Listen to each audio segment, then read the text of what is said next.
Where in the fuck have you been? I want you to deliver a message to Stephen Curran. I'm putting a restraining order on that bastard today. All right, hold on. I got my headphones in my ear. What? I said you give a message to Stephen Curran. A restraining order is going to go on him no later than tomorrow morning. A restraining order is going on Stephen Burton. That's correct. Because they know where I work at now, and the only way they know where I work at is they come up to my car on my property to see a little bag that I have in my car. That's the only way they know what I'm doing. All right. They know where I'm working at now. The only way they do that is what they actually. And they saw the little food bag that I have in the car. You work for DoorDash. Oh, you know that. I know everything, George.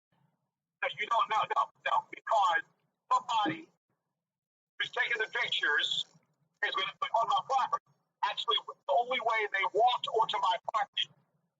And now I'm going to do something about it. I am sick of this. You might want to look at, there's a page on Reddit about you where an individual made very clear that's where you work. It wasn't Stephen Burton. Let me find this page and let me see what it says. Hold on.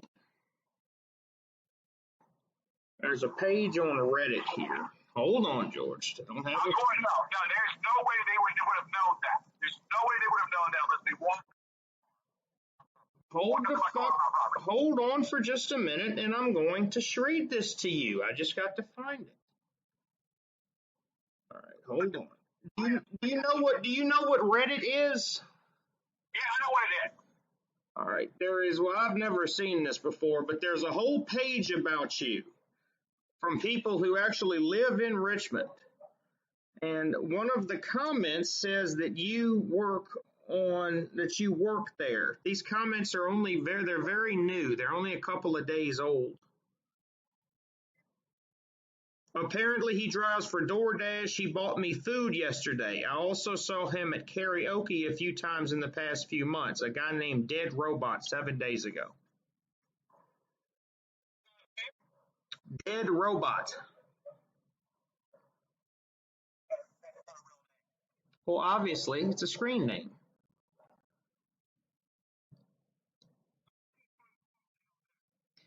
This Reddit page is all about you. Okay, well, I'm gonna get a hold of Reddit and I'm gonna talk it down.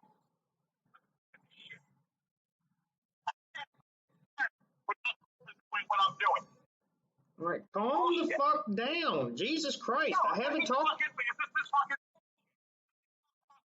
I can't have.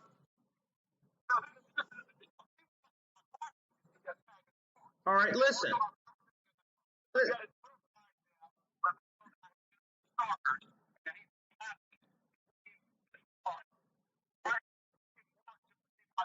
All right, calm. Please shut the fuck up and listen. Let me. Screaming at me is not going to help you. Please let me read this. There's George Alexander Yarid, also known as Gay and Gorgeous George, public access show. I'm not listening to this shit. Okay? Somebody's been on my property and they all the time in my power cut. This is why I'm putting her on tired of it. Tired.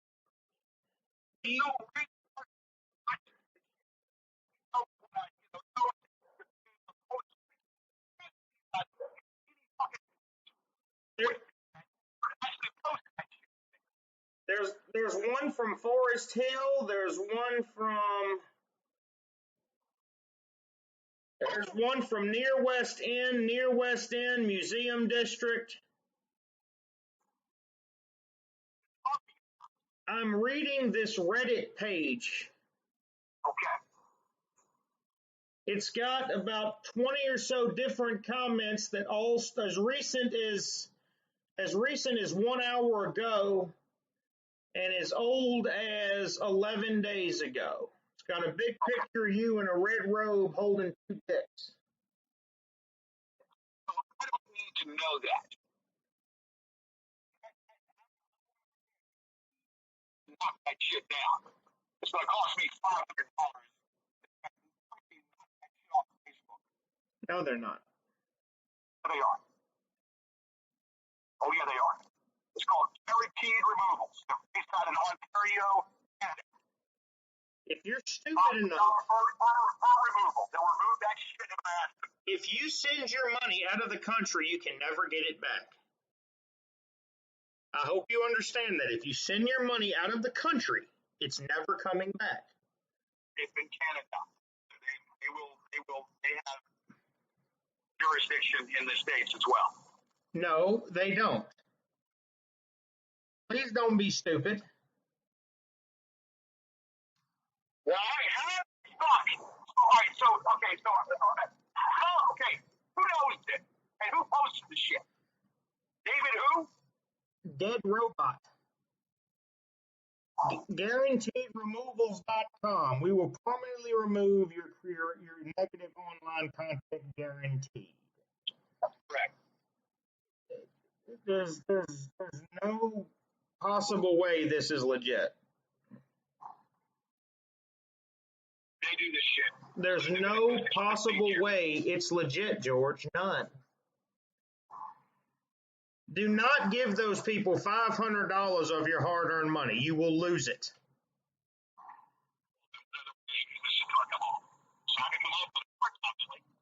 You drop your lawsuit and they'll take it. They're not going to take it down. They rely upon DCMA notices and hope for the best, George.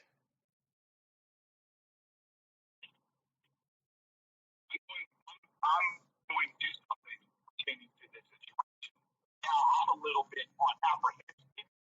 So now, how many posts were known about that? How many posts were known about that?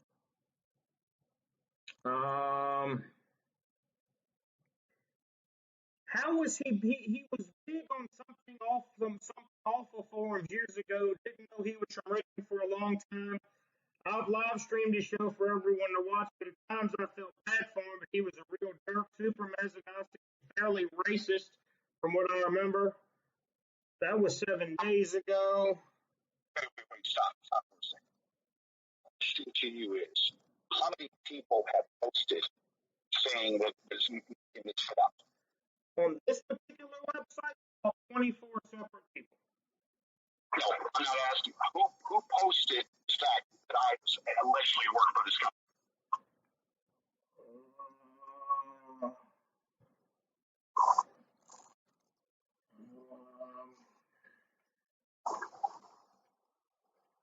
I went to high school with George, as you can probably imagine.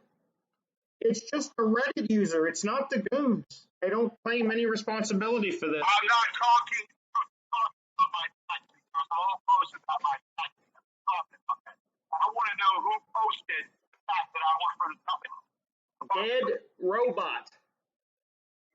Okay. 7 days ago. He apparently drives for DoorDash now. He bought me food yesterday. Also saw him at karaoke a few times in the past few months. Let's see who. All right, so that guy then that obviously walked up to me when I was singing that song over at New York Deli. When the three of us were at New York Deli, they asked me that fucking fat ass that was walking up to me when I was singing that song. I don't know. He's kind of weird. You want to go out tonight? I want to go out. I want to go out tonight. I gotta work tonight. What time? I'll get off until 10. But you want to drive me and Danny somewhere and pick us up?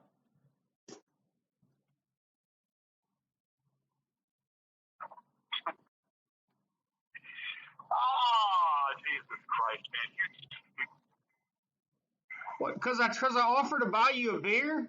I'm a snake in the grass. I know it, George. Hey, listen, I'll tell you this, you fat son of a bitch. If I'm your worst enemy, you're doing pretty fucking good. Double agent. My allegiance is to the Commonwealth of Virginia now. You're a double agent. You pull that leaks. Oil that leaks. It goes right back on the ground. You put it in the oil, you put it in the tank, it goes right back on the ground. Well, you had dinner a week ago, didn't I? Oh, Marty's already made a video about your Reddit file. It's about 6 minutes long. I want to know who posted that. David or no? Dead Robot. Okay, is he the only one that posted that? There's one called 1200 Joe Dirt. I went to high school with George. You can probably imagine he was a laughing stock then too. Okay, so this is what I'm asking you. So two people posted that I'm allegedly on that site. I'm wondering if it was leaked in San Francisco because they're based in San Francisco.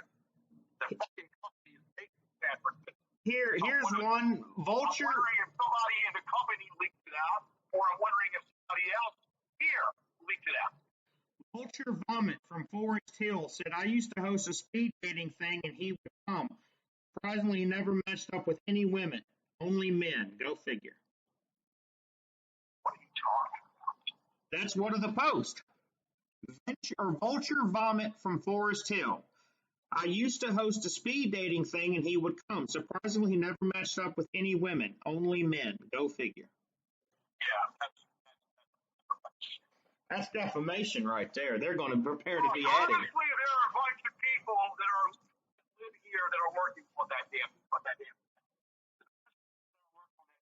So now I can't even do any goddamn thing without somebody fucking, I can't even fucking, blow in the wind or do any goddamn thing without somebody following me or without somebody fucking posting shit that is accurate. How they got this information? It's posted on Reddit. I don't know who posted it on Reddit. So someone said that I delivered to them. People who have their location on when they post on Reddit bings to where they actually are. These are actually real people in Richmond City. So they said that I actually delivered to them. Yes. What they're saying.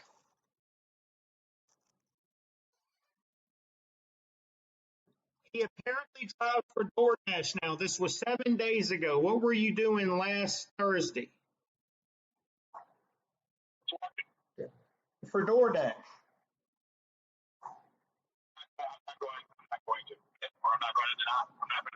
You've already said that, George. You called me and the first thing out of your mouth was these motherfuckers know where I work.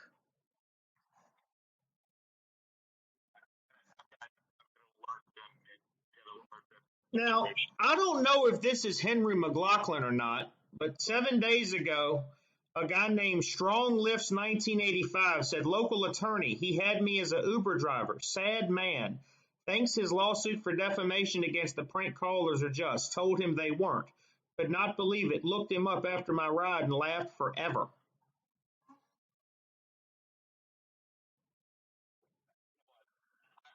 not going to listen to this. This is not going to listen to this. I sent you fucking the research that I've been doing in the last couple of days. I sent it to you in your email. I saw the original attachment of the pages, but I needed the original. There's six other word attachments from research that I've been doing to help you, you fat slob.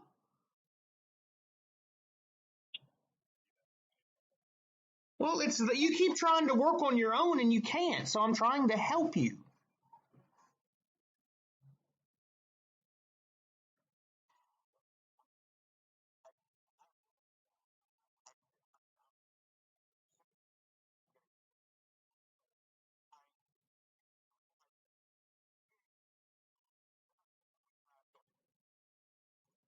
You can't shit without them knowing what you're doing.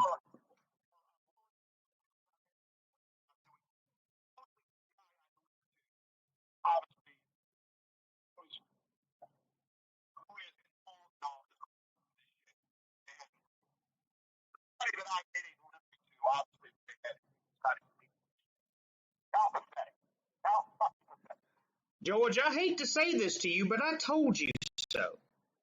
They told you that they were going to come harder and harder and harder and keep going longer and longer and longer the more you keep this shit up. And I guess that's what he fucking meant.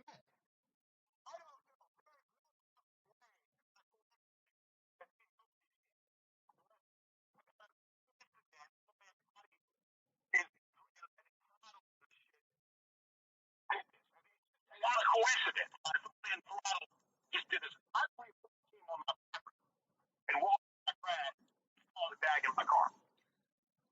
That's what I believe. It's on Reddit from somebody in Richmond. What more do you want me to say? Somebody walked on my property and saw the bag in my car. That's the only thing I can think of. It's a big coincidence if somebody knows what the shit's about and not get it leveraged. Humongous, just doesn't make any damn sense. George, That's a coincidence. That's a major coincidence. that's defamation right there. Prepare to be added. Well, I don't know who this guy is. This guy obviously rode in my cab, years ago. A delivery to and he's posting shit. There's another big post here that says, "Hey George, I've contacted the movers for you. They will be around right soon." I had to tell on an email. I told them that I showed them the link. I said, "Do not email me again. I did not request it. Do not send me another email." And I sent the link saying that I'm being cyber stalked. Yeah, I saw that. But fucking Marty Seamus. He's going by that name now because you gave it to him. Now his posts say Marty Seamus. Marty Seamus is his name. No, George, it's not. That is his name. Look, you want to go have a beer tonight? I don't know. I'm working. Well, we need an Uber driver. Now, look, I need a ride to the race tomorrow and to be picked up. Can you commit to that?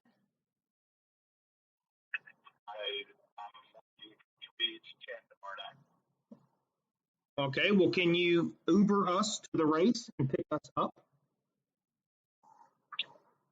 I'm working for free ticket, so there's no Uber. I'm not Uber. All right, well, can you pick me? I'll pay you cash like always. Can you pick us up from the race? The race is in town this weekend. It's a Saturday night. Saturday night's when the race is. I don't want to go out and have a drink tonight.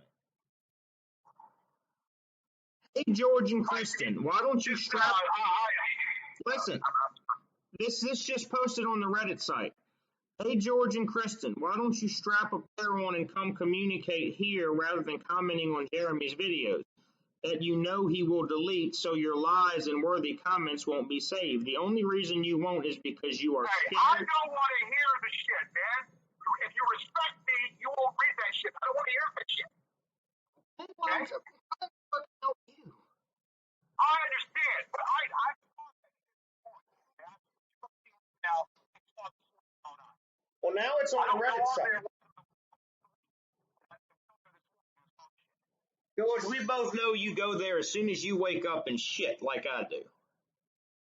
The first thing I do when I get up and take a shit is go to the fucking Gorgeous George fanbase page.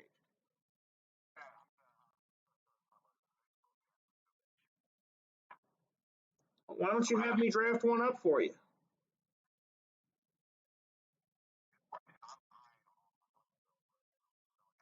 I didn't say you had to pay me, dumbass. I said just let me fucking help you. George, I'll make more money today than you do in a week. Let me help you.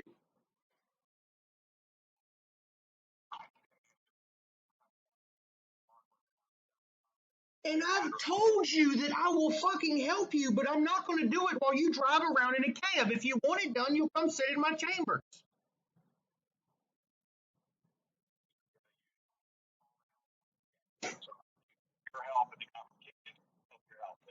Did you see the picture I sent you of him? The wrong guy. Oh, well. Yeah. So you got a pedophile in Virginia and a nigger in Kenya. That's great.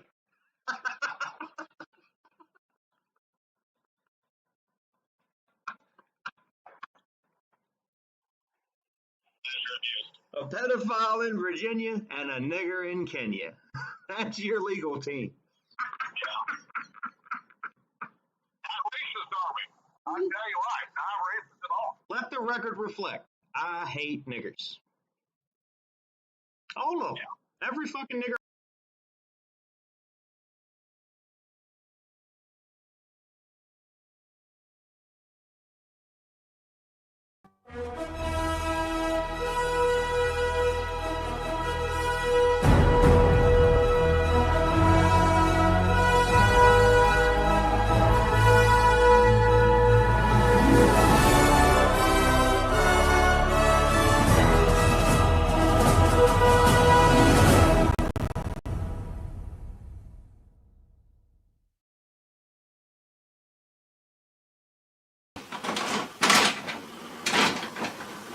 There is one Gorgeous George show, and this is the one right here.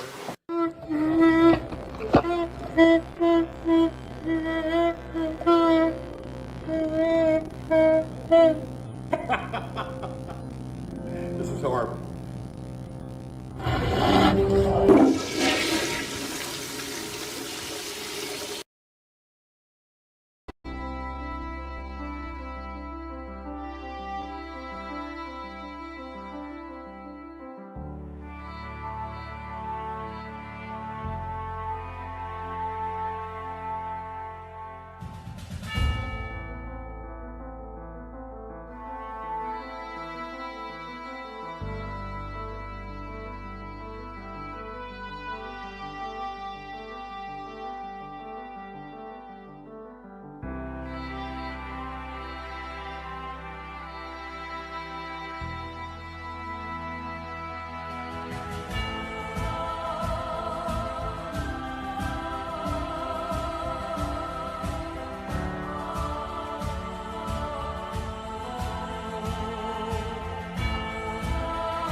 Oh my God, that turns me on. God, that gets me fucking hard.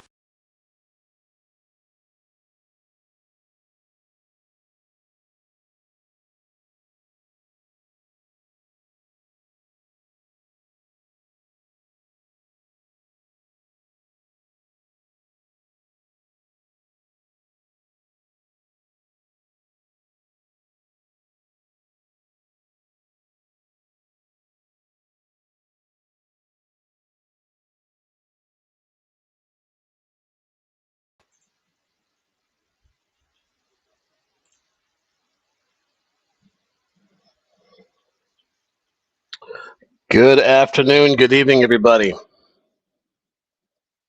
How's everyone doing? All right. It's definitely a different kind of show. I'm having some technical difficulties on my end though, so let me try and get this going one more time.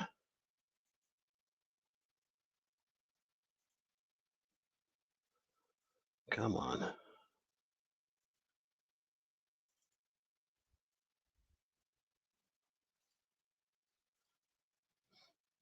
I really, really hate StreamYards now.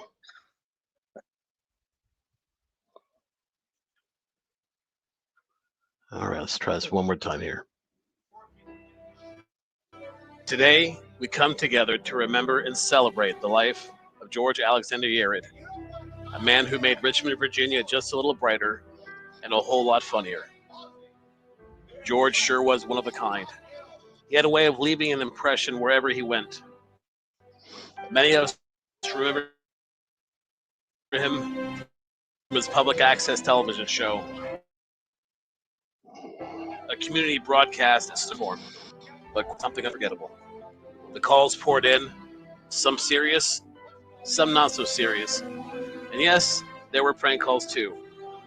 At first, they irritated him, but over time, George learned something. He learned to turn frustration into laughter. What could have ruined the show actually gave it life. Soon, it wasn't just about the program. It was about the shared joy, the back and forth, and the way George could turn even the unexpected into entertainment. But George wasn't just a man behind a microphone or in front of a camera. He was wonderfully, authentically human. He had his quirks. We all know words didn't always roll off of his tongue the way he wanted them to. But that was part of his charm. His mispronunciations weren't mistakes. They were moments that made us smile. He had a way of making imperfection feel perfect. And George carried himself with a joyful spirit. And yes, with a joyful chubbiness too. What did he love food? He loved with the people around him. He lived life without pretense, never pretending to be anything other than who he was. And that honesty drew people to him. And more than his humor, we celebrate and make it memorable. He could turn strangers into friends, and friends into family. His laughter was contagious, his stories unforgettable, and his presence impossible to ignore. George reminds us that life doesn't have to be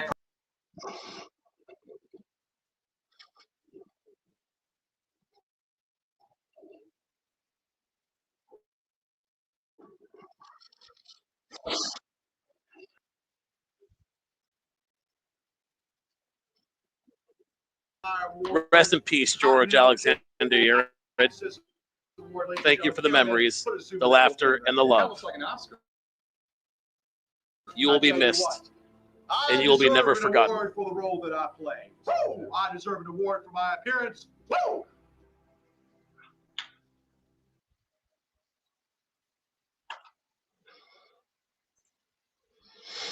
Okay, there we go. Yes, I know your tech solution, buddy. Welcome, everyone. My name is Boston. I got my my good friend American Pirate with us today. Hello. Kind of a different show we got going on. Hey, I have a special guest in the back. I'm not sure if he wants to come up. You're in backstage, so I'm gonna put you up, buddy.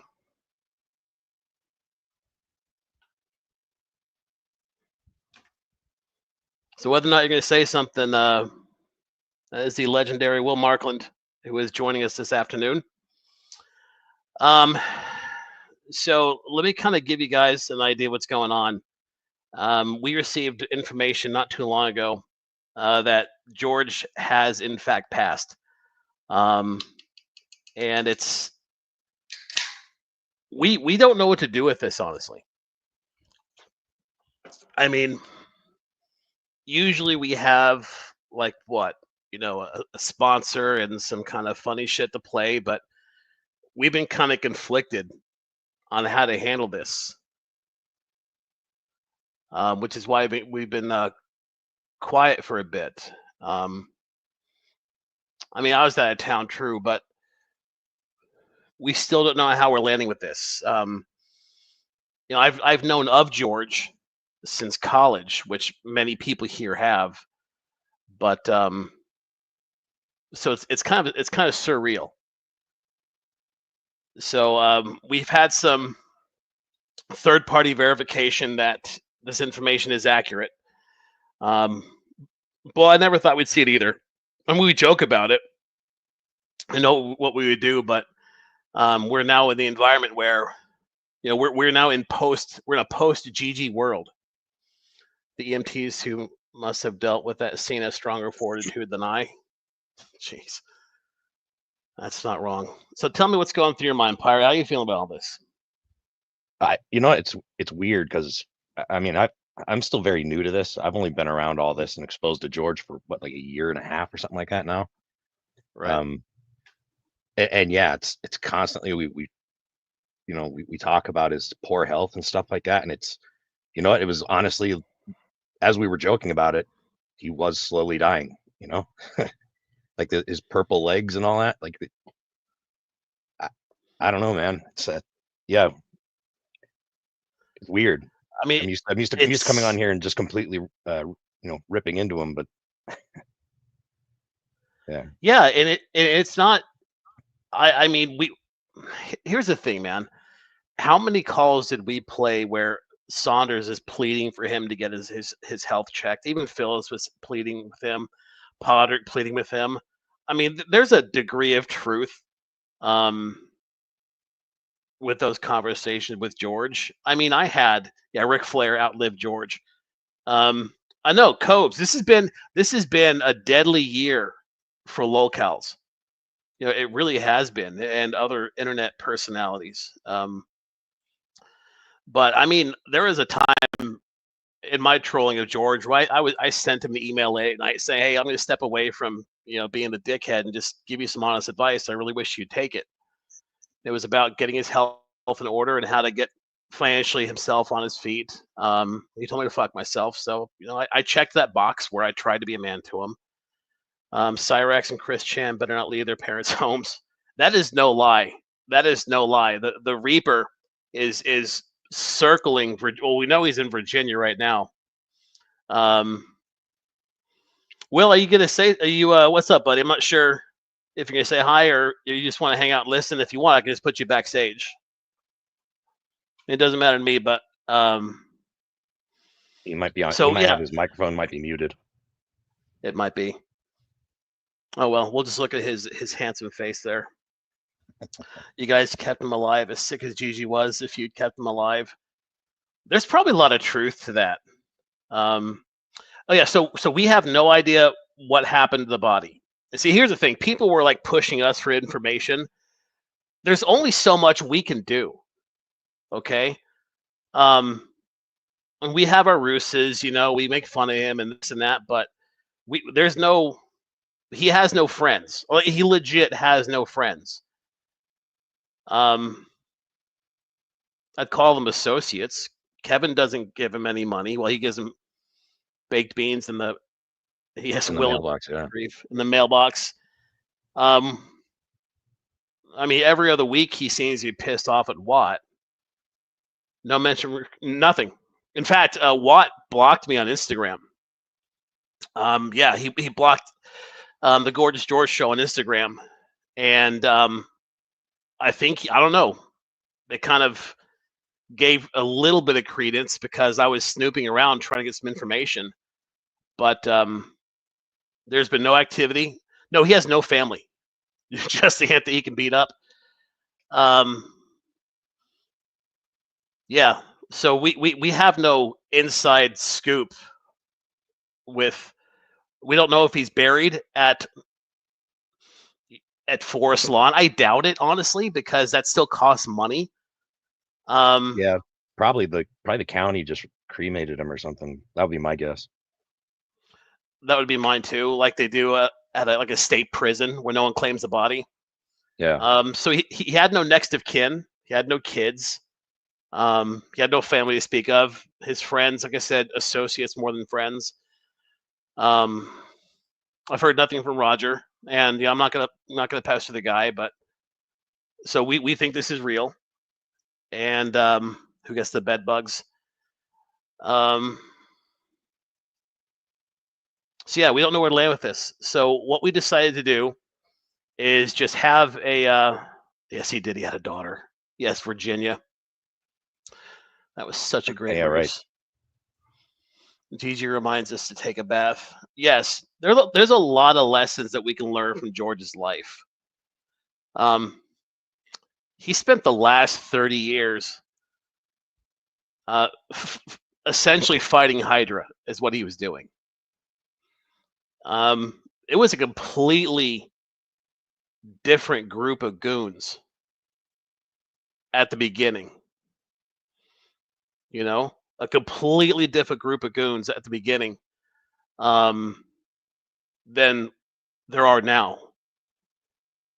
And whether or not this kind of carries on after, it's hard to say. Now that being said, that's not to say we're not going to broadcast. We have a shitload of material that you guys haven't heard yet. Yeah, that's right. You dummy. You've been there pretty much since day one. He is the Oest of Gist. I mean, I watched the Something Awful Days. You know, I read all 36 pages of that crap that George is talking about, but I didn't participate. I just kind of looked at it and laughed. So what we decided to do is just kind of come up and share our favorite stories of George, share our favorite clips. But make no mistake, we're going to continue to broadcast because we have years of Podrick calls. I mean, we have the GoonCon calls coming up in a few weeks, and those are worth the price of admission. But everyone, welcome to the Gorgeous George Show. My Auntie Bibba. Good evening, everyone. It's Hey, what's up, man? What up? It's a sad occasion. Sad occasion. It is. It is. Oh crap! Where are my manners? I forgot. We're supposed to have a 10 flush salute. Okay. You guys. So George loved his wrestling, right? So we know he was not an athlete. So I would like to, before we proceed, to have a 10 flush salute in honor of George Alexander Yarid. So if everyone can please give us a moment of silence. There's no flushing if there's no running water. That's right. We'll miss you, Gigi.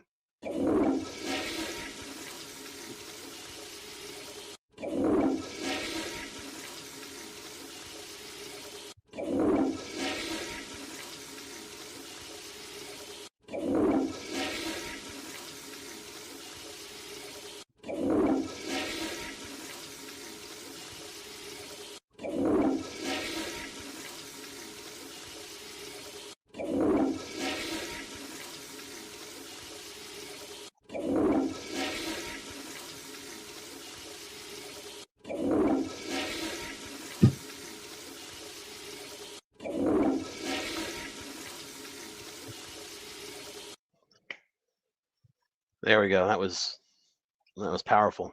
That was very powerful. Very, very beautiful. Well done. Very reverent. Appreciate that. Gone and forgotten. Salutes down. Please share this. I wanted to say there's a chance that the body hasn't been disposed of yet, because in some places, if no one claims the body, I think they hold it for up to 90 days, sometimes longer, depending. That would be a huge refrigerator. It would have to be. I mean, there's so many unanswered. There's so many unanswered questions. So we've been monitoring auction sites for the storage shed. You know, we knew where the last one was, but we have no clue now. So of course we want that stuff. But yeah, that's right. He still potentially could be unclaimed. I mean, I think he Kevin, probably is. Yeah, because who would claim him? You know, Kevin's not going to pay. Kevin's yeah, not exactly. going to pay to bury him. And there's no way he's going in that plot, in that family plot. That's just going to remain empty. So, I mean, a funeral still costs money. Oh yeah, there's no one around him is going to pay for a funeral or a burial. So what's going to happen is the state is probably going to put him in a cardboard box and then put that into a big oven. It's going to have to be a very big oven. That thing will burn for days, man. I mean, imagine just the ash and the darkness that'll descend upon Richmond. It'll be like one of those miniature winters, the way it'll block the sun out. There you go. Mm-hmm. And make no mistake, we're not going to be up here, whitewashing George's life. It's not like suddenly we hold him in highest regard. No, it's more that I mean, for better or worse. We owe him honesty. We owe him honesty, I think. That's if we owe George anything, it's that. Yeah. And he always gets that from us. I mean, we've been kind of bouncing this back and forth, around the Discord the past couple of weeks. How do we land with this? Like I said, we're not going to quit broadcasting. The format may change a little bit, but like I said, we got years of calls to put up, and we're always going to make fun of them. But just like Bibba said, we're going to give him a little bit of honesty and just share our feelings, see what because I mean, George has been a bigger part of my life than I want to admit. Okay. Yeah, same here. I mean, the first GoonCon was one of the best times of my life. It flat out was. Made some new friends, had a hell of an adventure, and I get to relive that on a regular basis since I have a place in Virginia now. I'm not there right now. I'm back in Texas. I won't be back in Virginia probably until maybe next month. Which when I get there, I tend to do a little bit of investigating, but there's only so much I can do from Fort Worth. But George has in a weird way really enhanced my life. I've made some really good friends, had some great adventures. Got to polish up on some old radio skills from back in the day and had a hell of a lot of fun just cracking jokes and making stupid videos. And he played his part well. George is the perfect nemesis for anybody. I would say that he changed my life in a way because he showed me how do I put it? He showed me the depths to which one can sink if their ego is unchecked. Oh shit, yeah. No, you're right. He is a very fascinating case study on humanity. Do you guys remember not too terribly long ago, Filmer, I don't know what you want from us, dude. This isn't something we control. This isn't a narrative. This is information that we were given, and there's no one paying to publish his obituary. Let me go back to this. He has no friends. It costs money to post an obituary. There's no one claiming his body. There's nobody doing shit. I mean, he's probably still sitting on the slab in a freezer somewhere in Richmond. So this is just information that we have. So I don't know. We can go dig up a body for you or what? Just if you don't believe it, fine, you don't believe it. But, this is the reason why we haven't broadcast in a couple of weeks. But yeah, he's entertained me for 20 years. The Sucks videos got me through, studying for finals. But going back to what I was talking about, yeah, very big slab. Do you remember when we had Dr. Amir on a couple months ago as just like a last minute guest? And we were playing some videos for him. And you could just hear the disappointment in his voice. Just the shock and the disappointment and the sadness that he had for George. And I think he said he's too far gone. There's no helping this guy. Yeah, he did. I mean, that was a real moment. You know, I think Dr. Amir is probably one of the most.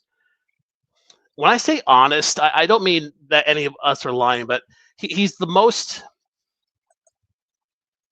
I guess because of his training, he's the most in tune with the human condition, and therefore, I think he's the most susceptible to being be empathetic and sympathetic with somebody else. So, I mean, George is a case study that he could have had from his postgraduate work, and it was a very real, sobering moment where he just, I could hear the sadness in his voice. I need to get a G suit for the funeral. He shops at Fashion Square. Oh no, that's not. I mean, he shops there. He buys his diabetic socks there, but I think he bought his suits at like Men's Plus, like the Mr. Pibb version of Men's Warehouse. And Dillard's. Yeah, and Dillard's. I felt bad when Sanders came on and got to see how far Gigi had fallen. Yeah, that's another one. When Saunders came on, didn't someone have a call with the coroner? Yes, I don't remember who that was. Someone did speak with the coroner. They confirmed it, but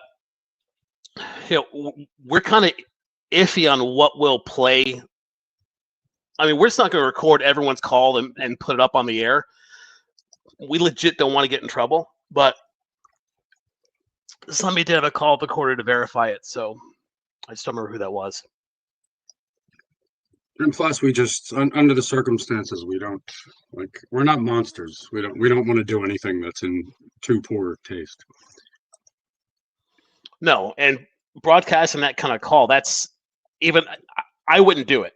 I wouldn't put it on the show. I wouldn't put it on my page, and Mark's not going to do it either, because recording calls is illegal after all. That's right, Gigi. God. So yeah, August 1st. I mean, it's been a month. I mean, I even feel weird putting that little retort up when I was up in the mountains with all the other Jews.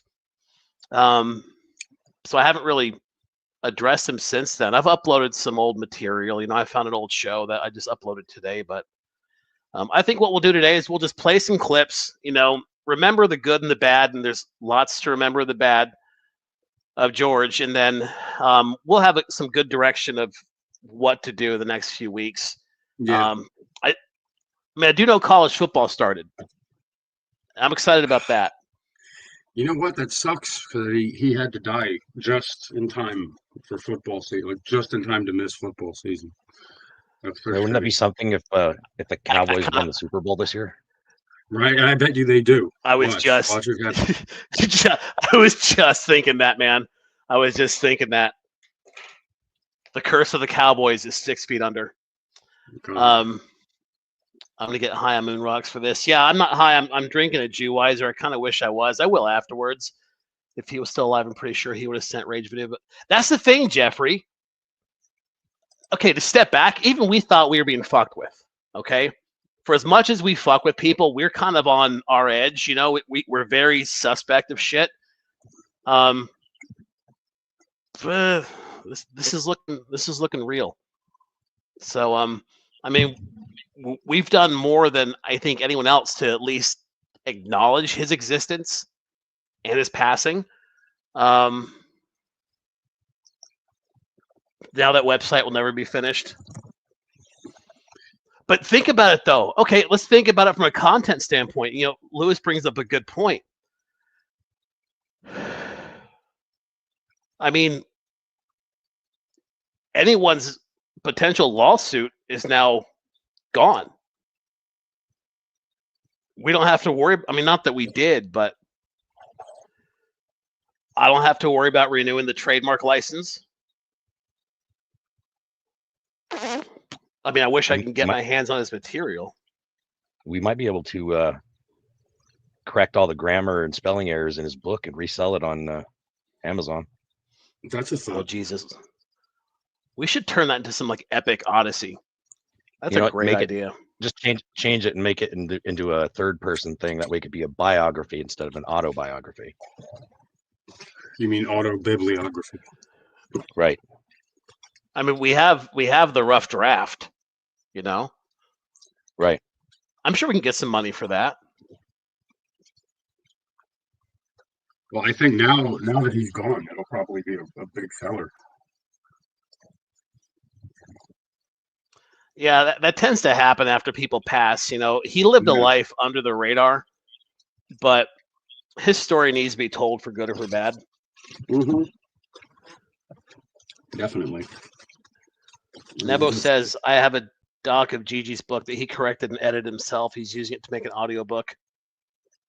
That's a good using idea. his likeness and history. That's a great idea. Yeah, it's a good idea. If Jay gets Fontaine's urn, Gigi will post her age for the other side.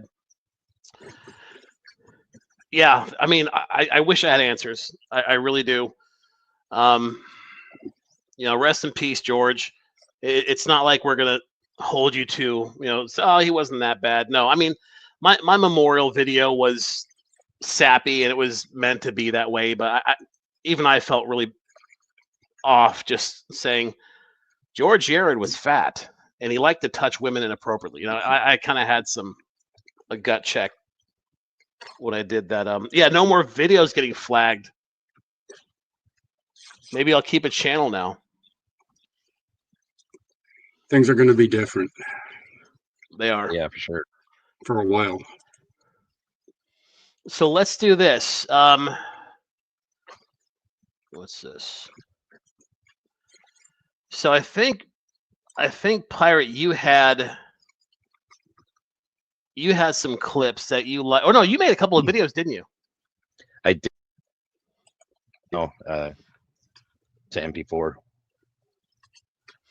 Okay, you can just upload it directly to StreamYard. Yeah, but it has to be MP4, doesn't it? Nope. It has to. It doesn't have to be MP4 to go on the. So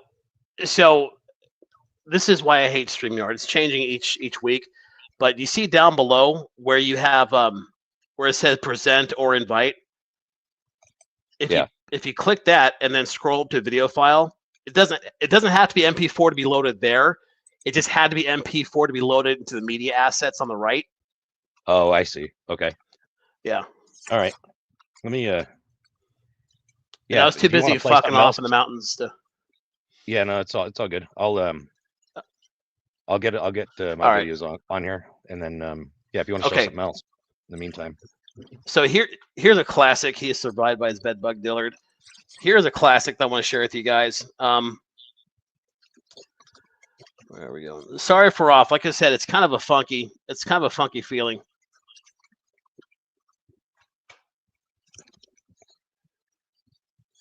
All right.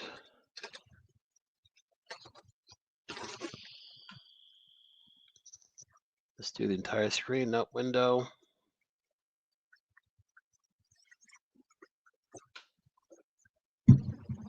Okay.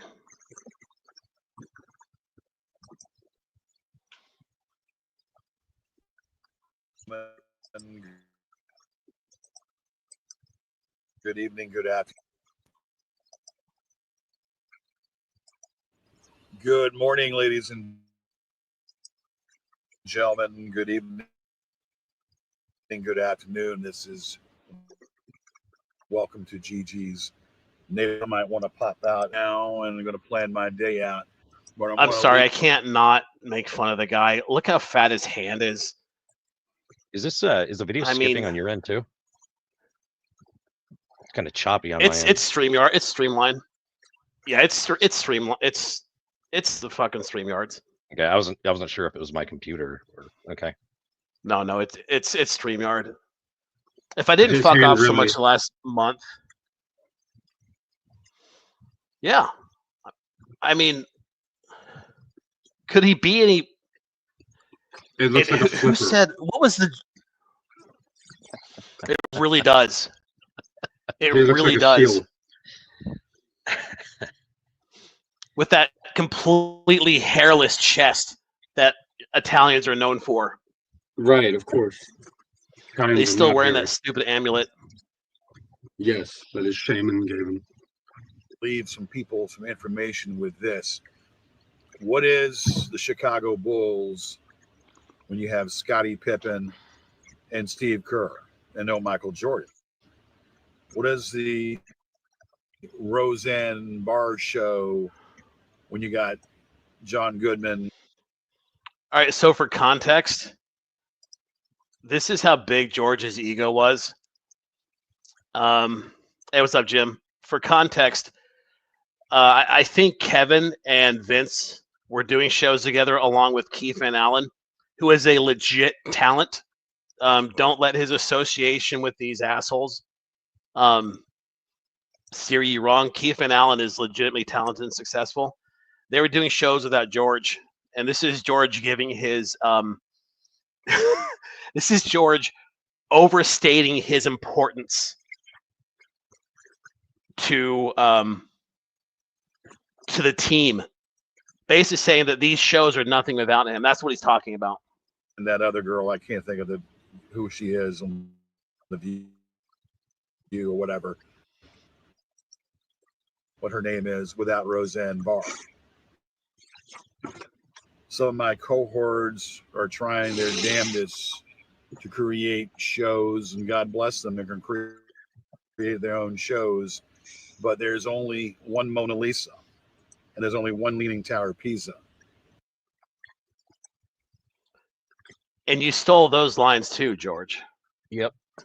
The Greatest George Show, the only show where the person who's supposed to be the star has the least talented person on the show. So he's making fun of his friends for doing shows without him. This is his passive aggressive way of throwing them shade. And there's only one Gorgeous George. How many times do I got to keep telling you all this? It ain't got that thing. It ain't got that swing. The fuck does that mean? You can try to create and you can try to construct a show without its main beloved character, and it's not the same show. I tell my cohorts that it ain't going to work. It ain't going to fly because they all come to see me. So we've watched their shows without George, and they were just fine. You know, they're just fine. They're nothing spectacular, but they're far more watchable without his fat ass. Well, because there was actually only one Gorgeous George. There was actually some meaningful conversation without him around. Right, 100%. They all come to see Michael Jordan. They all come to see Roseanne Barr. Don't ask me why, but you get where I'm going with this. But they all come to see Gigi. And that's the bottom freaking line. So all you cohorts out there, all you cohorts in my camp, remember that. One Mona Lisa, one Leaning Tower of Pisa, and only one Gorgeous George. As long as you all get that and grasp and understand that, that's great. Today, this will be a productive day. I'm going to go ahead and buy me a new wardrobe. Buy me some clothes at Dillard's so I can look as GQ as I can ever look and look as beautiful. Okay. Look at this. Look at his 1970s Tony Montana, collar popped out, shirt unbuttoned down to his navel. Oh, God. Oh, not even in death, George. Can you fail to make an ass of yourself? GQ. Buy me some new wardrobe. Gunt Quarterly. Mm-hmm. Beautiful for the ladies out there. Is that his yellow jacket in the back of his van? I can't tell. Yeah, it could be anything. I want to say it is. I'm just gonna say it is. There, and the women, I can look as beautiful as I want and as gorgeous as I want for all the women out there. Did you hear that? Lala, does he make your panties moist? Tell us the truth. It's okay. You're amongst friends. Dry seat in the house. To see me in the flesh. We're going to do another show either tonight or tomorrow. This is going to be this right here is like a little 10, 15-minute interlude of me rambling because I can. And I'm trying to kill some time right now. And I'm going to, just for a moment, I'm going to look at myself. I had to hold my tongue with I wish you'd kill yourself joke. that would have looked in very bad taste, but I guess I said it anyway. In the camera. I could shave a little bit, and maybe I need to shave. But other than that, I'm gonna look at myself in the camera, look at myself in the picture here, and to see how gorgeous I am, how gorgeous and wonderful that I am. It goes body. Next time there will be a quiz. The next show we do, get your number 2 pins out, because there will. There it is, the number 2 pen. Number 2 pen. Wow. I can't not laugh at You'll that. be missed, Gigi. I'm going to put a dunce cap on you and send you out. I'm going to send you, No, hell no. Expel out of class with a dunce cap, and you have to do over again and write 100 times. Gigi is the man. Gigi is the man. All right, we're not going to make it any longer than this, but we're going to be back on this either tonight or tomorrow. Get your popcorn ready, because I am what's causing all this. Good. Mm-hmm. God. So yeah, George overstating his importance. If he's not the center of attention, he doesn't want to be there. Hey, what's up, Jason? Welcome, everybody. All right. Here's a couple of others that was really touching to me, and happened. This girl that I dated for a while, she was a model. I knew her, and this happened before Christmas and whatnot. I want to just touch upon this. There's one girl that gave a damn about me. There's one girl that actually cared about me in my whole entire life. We were really close, and she got attacked and killed at gunpoint in New York, Albany, New York. Okay. So sad. That's something that is a scar. Yeah. It probably will be a scar for a long time with me. This girl was now beautiful. They're together in heaven. And I tell you what, that brings us up to killings and the useless killings. People have these assault weapons, and they think they can pop Joe Blow and John Doe just like that. We need to have restricted gun laws. Okay, that's what it boils down to. We do, George. That's what it boils down to. Yeah, bold. This unnamed model that he never spoke of since. He rapes a woman named Jamie, and he can't get her out of his mind, out of his mouth, out of his life for years after she dies. But apparently a model he's in love with gets murdered up in Albany. Not a peep, not a memorial show, not a nothing. She's not in the book either. God, he started to piss me off. Yeah. No, not in the book. She would have had an A Like rating if she was in the book. Mm-hmm. I know. But why would George lie to us, right? Yeah, no. Guys, fucking pissed me off all over again. You'd think that the book would have been dedicated to her memory. Yeah. At least a chapter. Since she was the only person who ever gave a damn about it. Yeah. Yeah. And another clip that Pirate gave me to look at. George explained to, what is this, Dapper Dan? This guy is dressed like a Dapper Dave. Like your Dapper Dave. Dapper Dave. Yeah, Dapper Dave, a fellow Lebanese. Looks like a high school shop teacher, but whatever. Yeah, check this dude out. I mean, he's not a bad looking guy. He just looks like a high school shop teacher. I'm sure he's a good guy. I don't think we ever saw him after that. I mean, he was the new co-host, wasn't he? Yeah, he was the new co-host for one episode, yes. He was supposed to be. George made a big deal out of how he was going to be the guy from now on, and then we never saw him again. I'm sure he was like, fuck this fat ass. He was a furniture salesman. Yes. Listen to George explain to everyone what the Gorgeous George show is all about. Okay, my show is Comical Talent. We promote musical groups. We talk to people out there on live shows such as this show right here. We have different topics we talk about. Open forum tonight. Yeah, George has his dick strategically covered by this bottle of water. I'm talking about various amounts of topics. On pre-recorded shows, we do political satires. We have skits. We have a comical routine. It's a basic Howard Stern type show. A little more conservative than Howard Stern, probably just a little bit, but I still try to get it, up there. Live shows, we don't have that freedom to do what we want to do on pre-recorded shows. It's more like a talk-in show. You talk to me and I talk to you. Mm-hmm. You can suck on a pre-recorded show. You can suck on a live show, George. It's not too difficult. All right. What the hell are these? Hang on. I probably want to take these off. Yep. Let me get rid of that. And sorry for being late, everyone. If the production is a little less than tight, I've been in the mountains for quite a while, and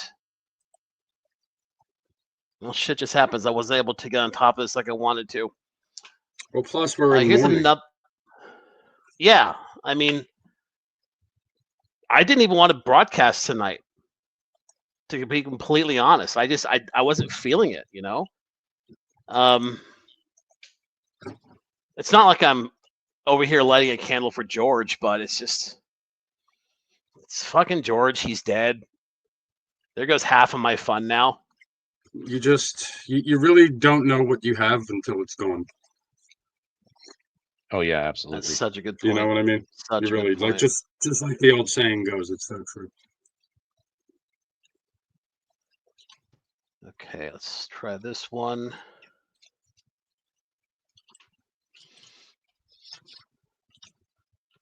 George looking moderately fatter in this picture, or in this video rather.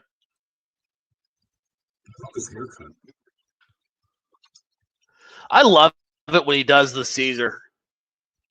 That's my favorite cut of him. It just makes his face look even fatter.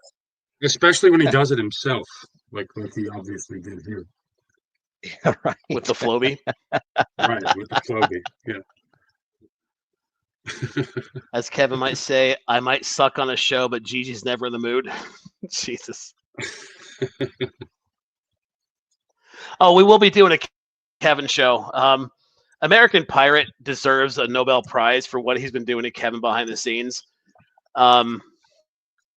So we'll be doing a Kevin show pretty soon. And he's just been doing some great shit. And I'm going to be reformatting his show a little bit. I'll have a new, after this one, for the next show, I'll have a new closer, a new outro. And I'm excited for the Kevin show because, like I said, Pirates has been fucking him on a daily basis. Yeah, Kevin's not too happy with me. Ladies and gentlemen. It's more than he's ever been fucked No, in we his crossed life. the line. Yeah, apparently I did. I mean, you gave Kevin a fraction of the shit that we as a collective have given George for 30 years. And you got him to crack in what? Less than a year? A couple of months. Yeah. Yeah. I'd probably say over the last 2 months. I mean, he's emailed me before, like responded to things, but not very much. In the last couple of months, though, it's his responses have gotten progressively more angry. He used the F word. The last one was yeah, he actually cussed at me. The last one was a threat. Yeah, because we're not dealing with George, we're dealing with Kevin. So yeah. I can't wait to go over that. So we'll probably the next show is going to be the Kevin show, and then after that, by then we should be at the GoonCon calls, and we'll stream those live, so I can give a lot of context as to what's happening. But those are going to be a lot of fun. And after those, I mean, we've got years of calls ahead of us with Podrick just doing what he does best with George. I cannot wait for those. So we're not going anywhere. We just may change how we broadcast a little bit. We just don't know what that's going to look like. And this is Gorgeous George, and how are we doing?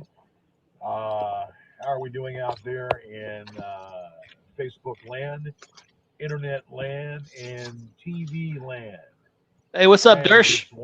Good to see you, buddy. Down to do a little show, and because I can, I'm doing a show because I can. You can, and that's what I care to do and will do. Now, as you know, we are in springtime. We might as well call it spring. It's a Sunday afternoon, Sunday morning / Sunday afternoon. He is the worst at ad-libbing. Hallelujah. Gone to church. He's actually incapable of ad-libbing. Hallelujah. You all can get up. He has the gift of gab. around and Yeah. feel the Holy Mhm. Spirit within you. Hallelujah. Give us your money.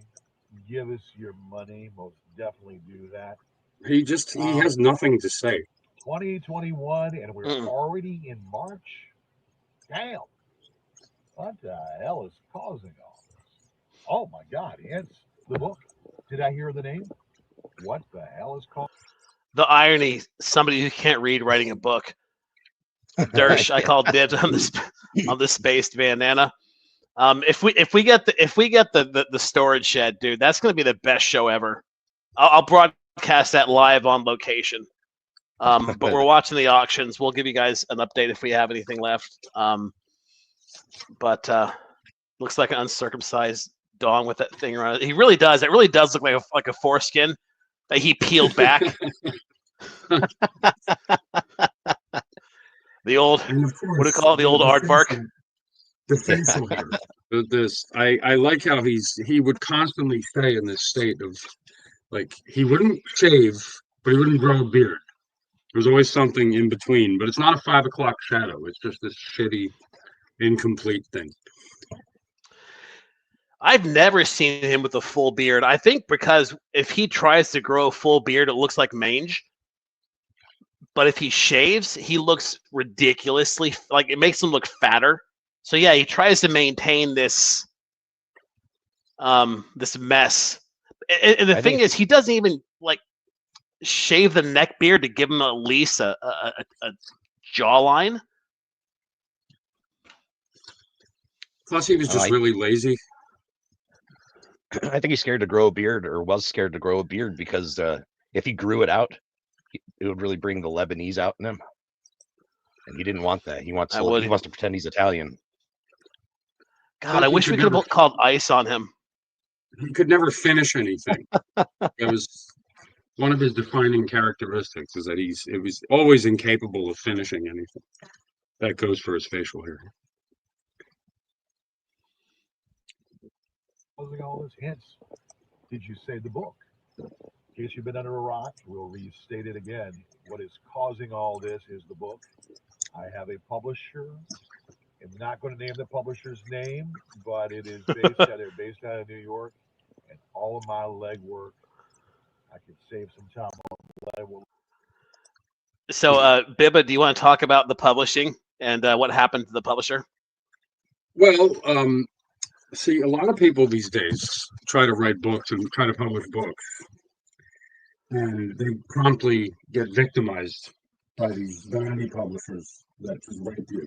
Like, they'll take thousands of dollars of your money, and then half the time they don't even promote it. And I know someone who tried to do this, and I believe that they got I forget how much of his money they got before he decided to just self-publish on Amazon, but it was way more than they should have.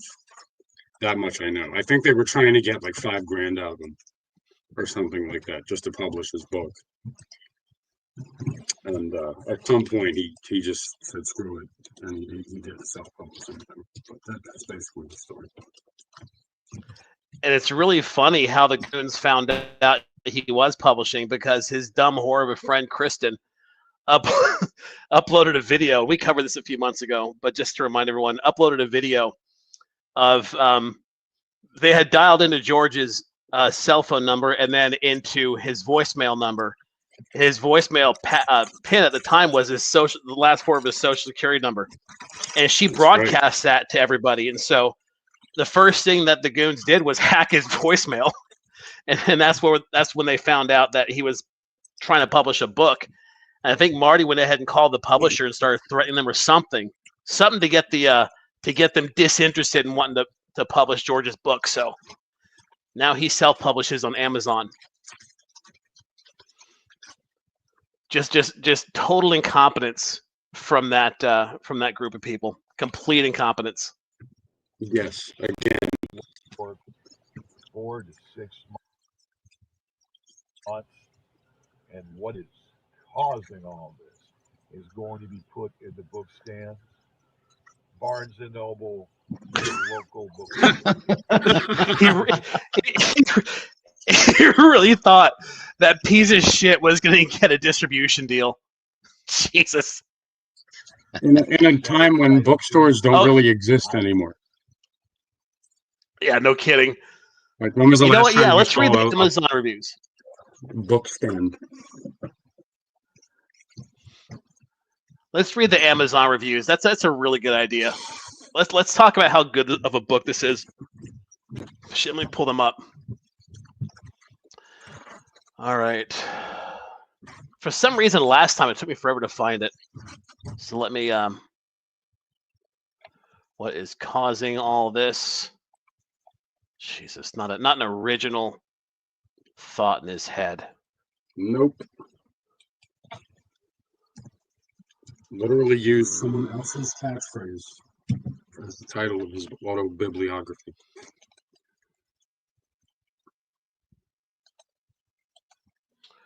Okay, here we go. Let me share this screen now. All right, what's causing all this? Rated 2.3 stars, out of 20 ratings. Let's check the reviews from this piece of shit. Okay, and then we're gonna play a game.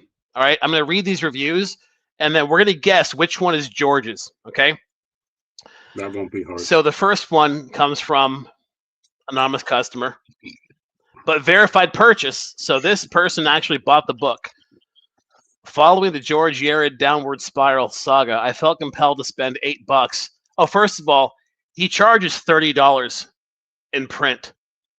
You can fucking buy War and Peace. It's a third of this. It's a third. I spent $8 on the book. Although the book contains chapters, it lacks proper spelling, grammar, and punctuation throughout the entirety. In fact, each chapter is just one long paragraph. It is almost as if Mr. Yarid is trolling the reader.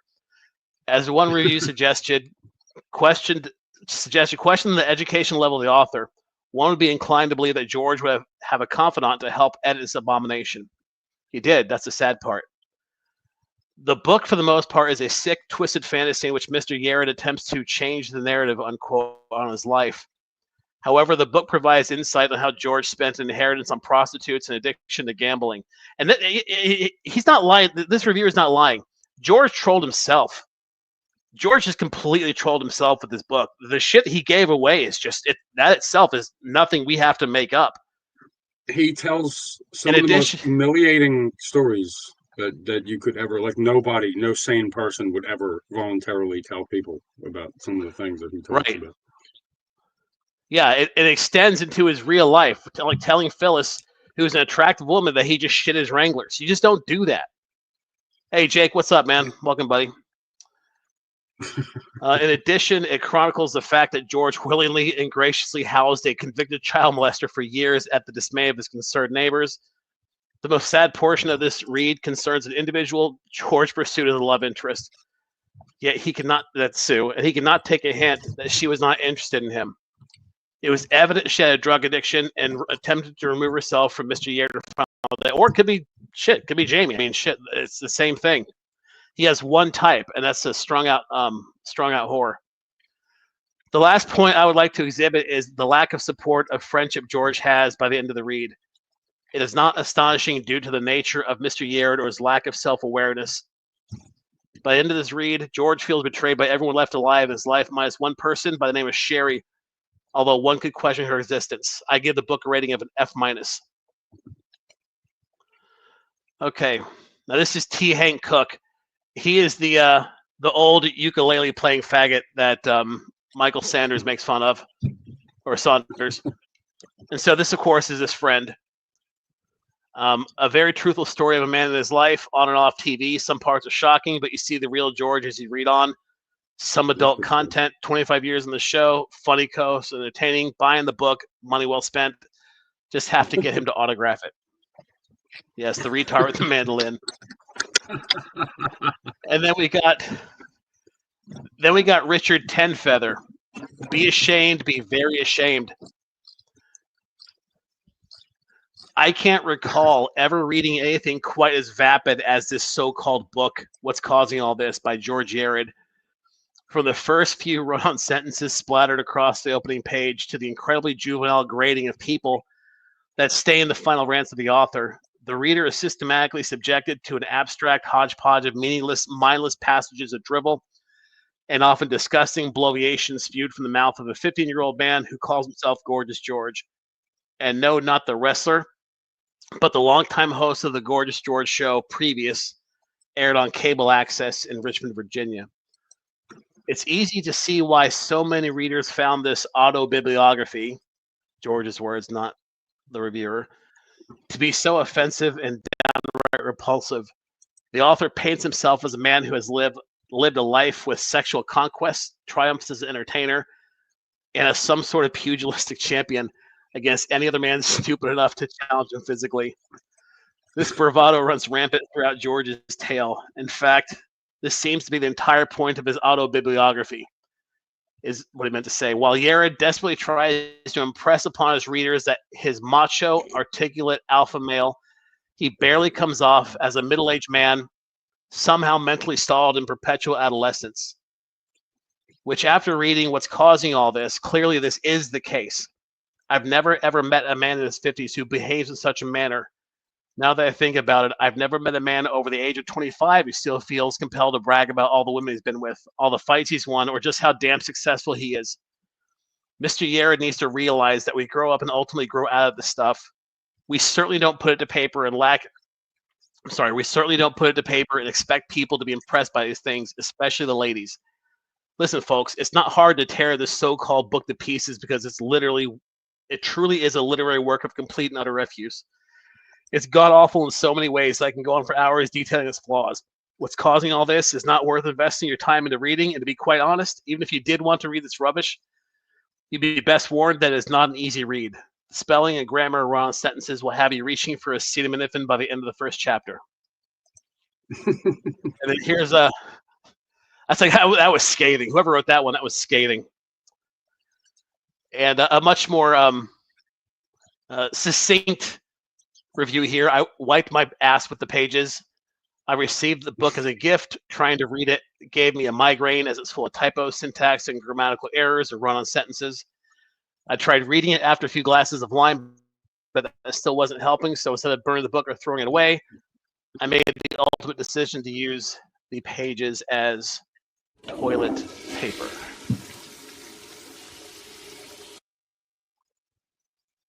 Okay, this is Australia.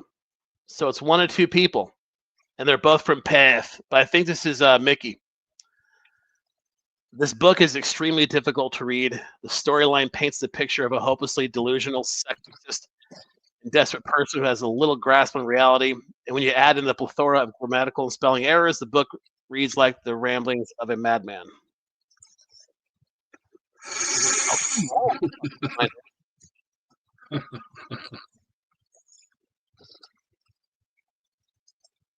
They're gonna make me sign up to read the rest of them. That's horseshit. I don't want to do that.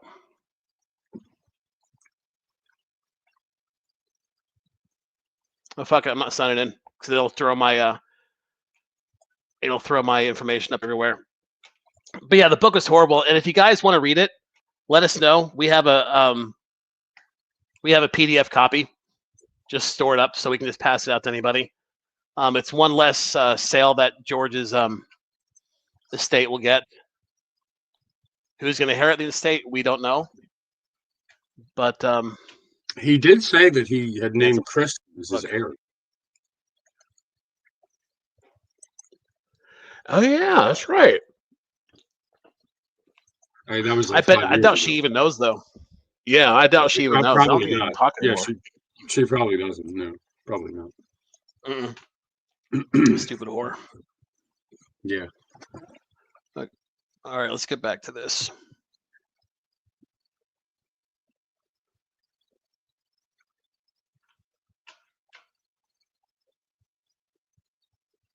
Come on.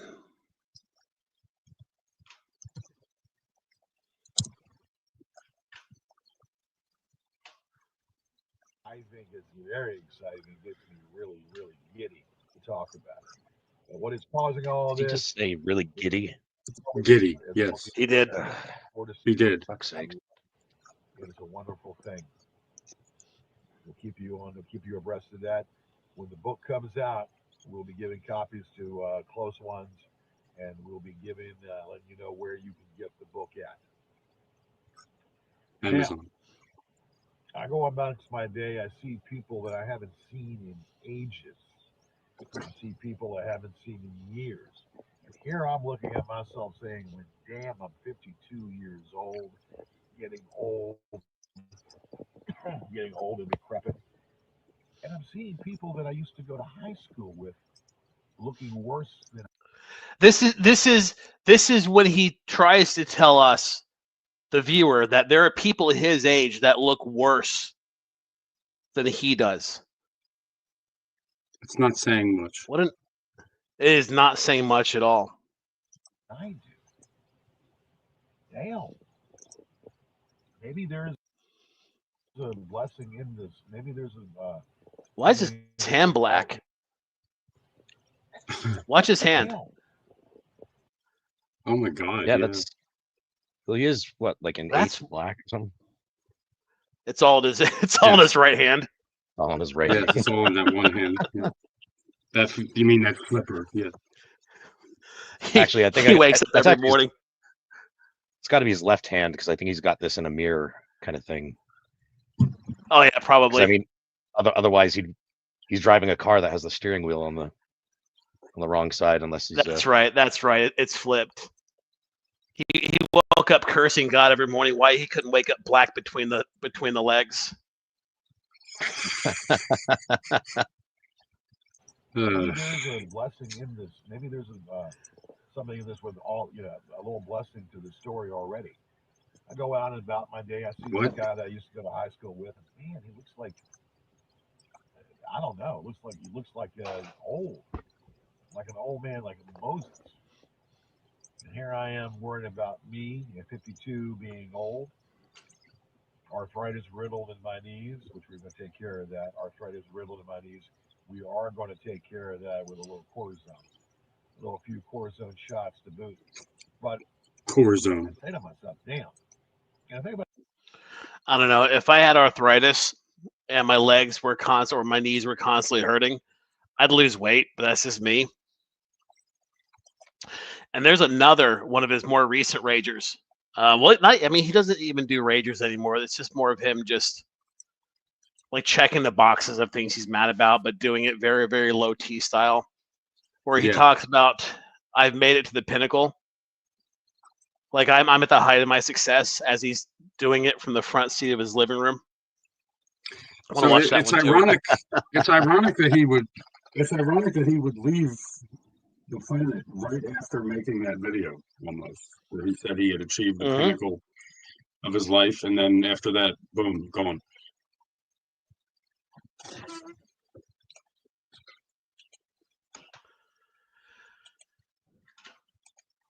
Come on, turn play time. All the women back in the day that rejected me and say no to this beautiful Adonis. I cannot believe for the life of me. Get the fuck out of here. Saying no to this beautiful Adonis looking person right now. I can't believe it. I can't believe it. I won't believe it. But, just desserts. Because all these women in the younger day. Oh, shut the fuck up. Torn up from the floor up. Yes, sir. So it's not like his own lack. Oh my God, he's so frustrating. I couldn't, at my lowest of lows in my life, and there have been some lows, I couldn't sit there in good conscience and gaslight myself to the level that this man gaslights himself and manipulates himself into believing. It's less trying to convince us. It's more trying to convince himself. Yes. I wonder what he was seeing in the mirror. That's a good cognitive. It's cognitive dissonance to the highest order is what it is. And you're right. Similar, same routine from the early '90s. No development. I mean, the first shit I did on George was cringy as fuck. I'll be the first one to admit it. But there's been no growth. He's been, like they say in Spinal Tap, treading water in a sea of retarded sexuality and bad poetry. Like where, I have to say to myself, well, damn, if they entered my world, if they entered my domain and my situation, they would have been tore up from the floor up. Tore up from the floor They would have been in my world. They rejected me at a young age. I know. Look what they missed out on. They could have been living in a van. That's karma. Yes, it most certainly is. These women that rejected me. That's not what karma is, George. At an age before. That's not just anything. That's karma coming right back at them. Not looking too good like they used to look. So what is this, George saying who got karma? Let me back that up again. Here we go. He's saying something that makes no sense.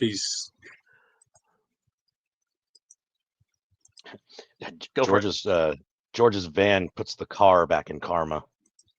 Huh? How about that? That was a good Kevin joke. That was very good. That was very good. All right. I'm jealous. Karma. Yes, it most certainly is. These women that rejected me at an age from before, that's not just anything, that's karma. So George is saying these women who rejected him in the past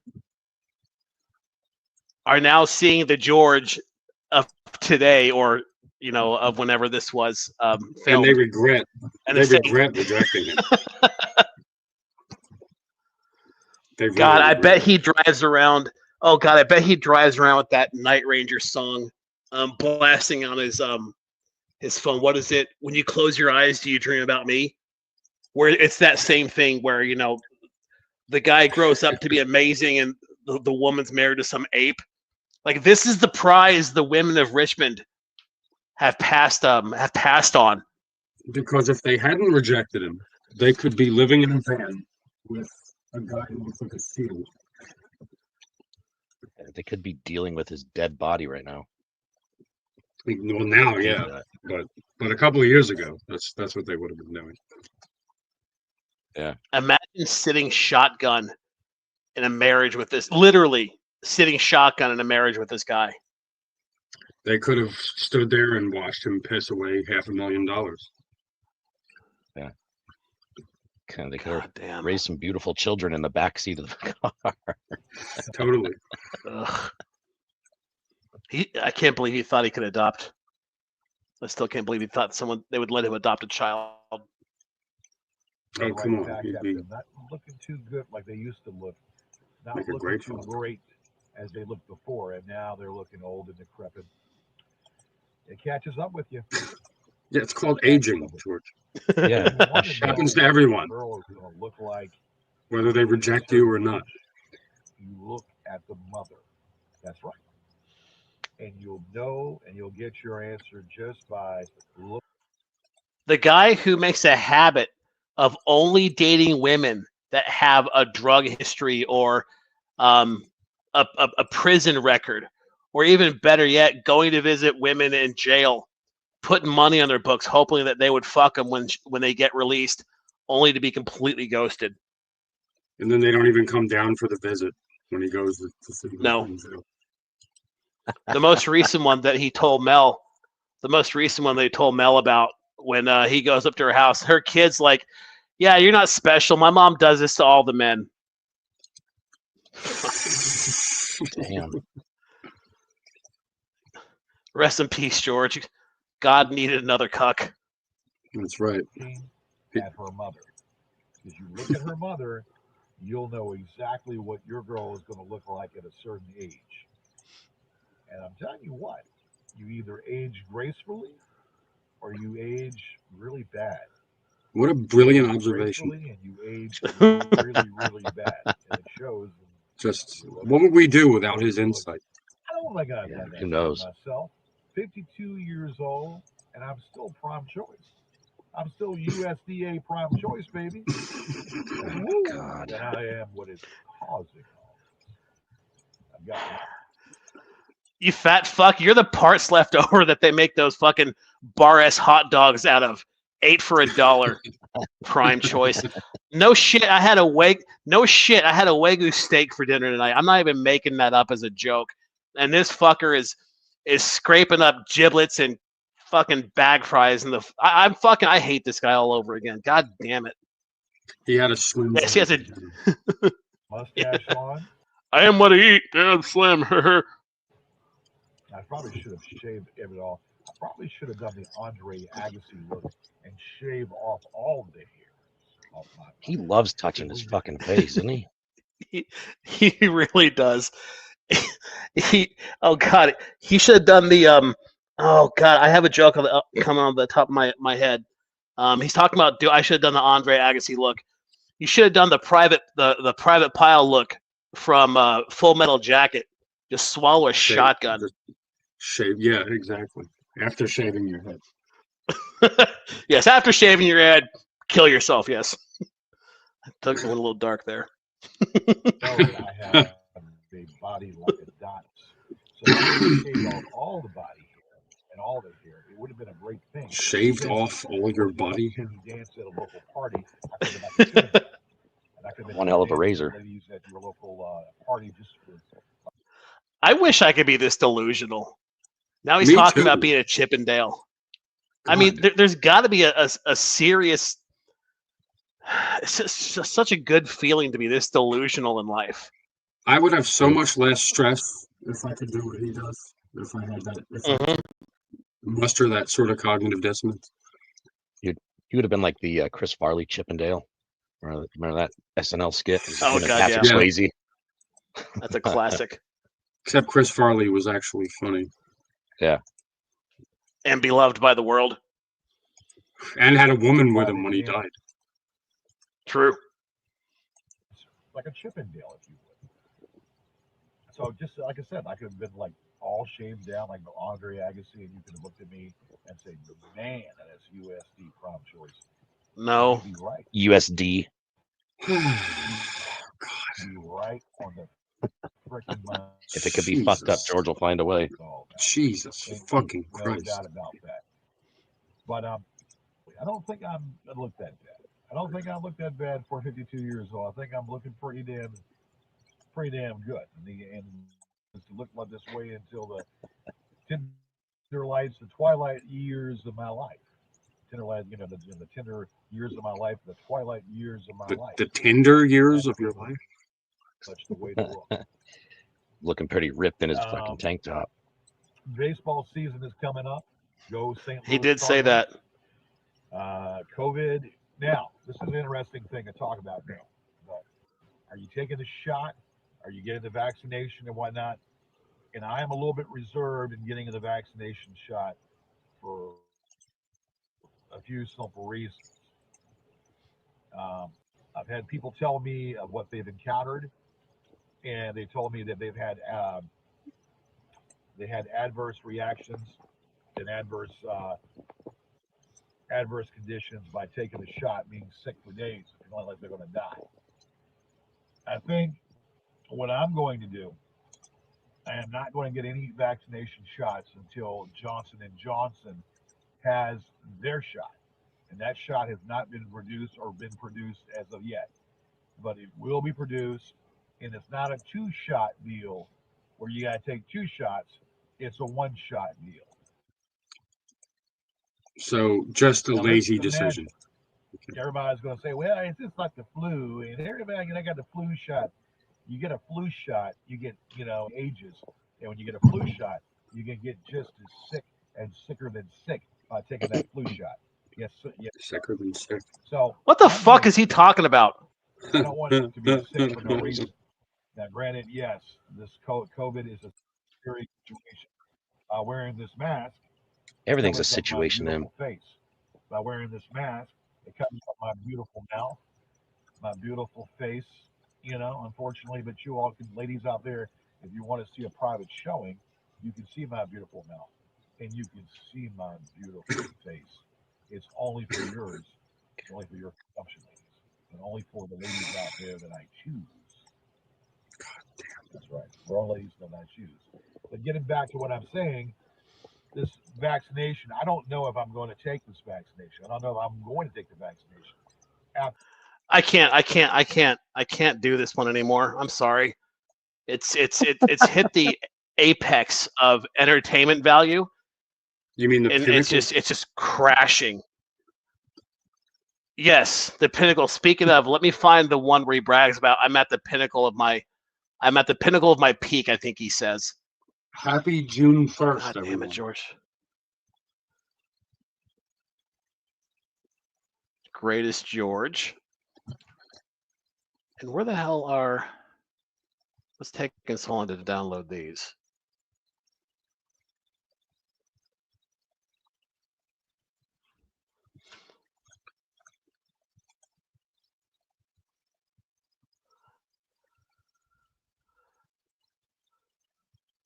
Okay, let me see if I can get this working actually. All right, so Pirate, I'm downloading your two videos right now. For some reason, they're going really slow from the Discord. Okay, yeah, I'm still fighting with it on my end too, because I had to, because I make them all. Everything's made on my phone, so I'm trying to get it to my computer so I can. And I can't get. I got one of them, but not the other. Show for whatever off. reason. Yeah, did you guys hear that? Pirate makes all this shit on his phone. That's how talented. That's how talented he is. Unbelievable. Fucking hate you, dude. I mean, I love you, but you know, I don't want to play it from the Discord. I checked out some of his old radio shows recently. Unlistenable garbage. Yeah, we'll make fun of his radio shows. They're pretty bad. Okay, so let me go to the Greatest George Show channel. You better not go live on public access, boy. Okay. Greatest George. I'll put the one in that I was able to get over.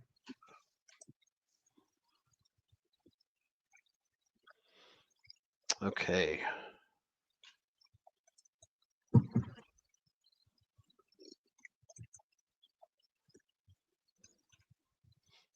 I should go sing at the Rosemary Inn when I get back to Richmond. I should sing something for Gigi. What do you think?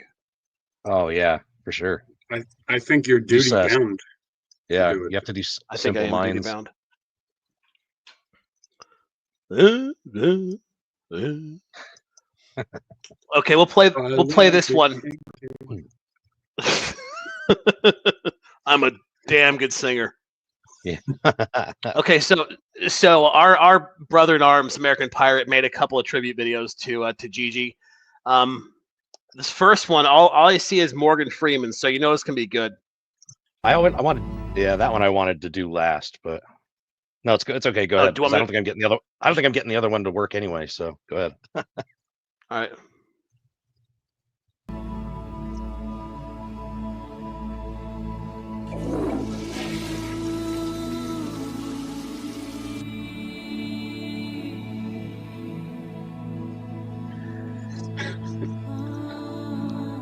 God. Ladies and gentlemen, I am AI Morgan Freeman. Today we remember a man who was never afraid to tell his story. Straight from the horse's mouth, George Alexander Yarid lived boldly, loudly, and unapologetically. From his earliest days, he declared himself to be the man that was causing all of this. And he never doubted it for a second.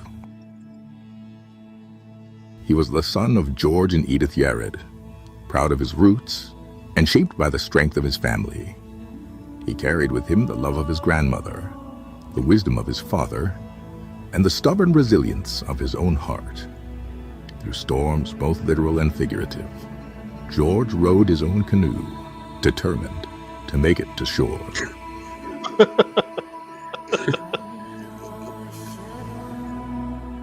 In his life, he wore many roles: son, dreamer, fighter, entertainer, provocateur. He chased after love, laughter, and sometimes chaos, but always with a twinkle in his eye. He found his stage in Richmond, Virginia, where the Gorgeous George Show became more more than just a public access show. It became his pulpit, his circus, his cathedral of comedy and controversy. In every joke, every skit, and every outrageous declaration, George gave us not just entertainment, but a glimpse into his relentless, fearless soul.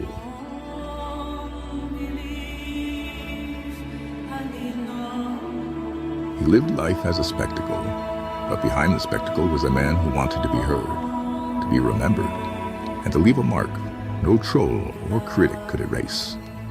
George Yarid was, in every sense, a man who turned his flaws into stories, and his stories into legend.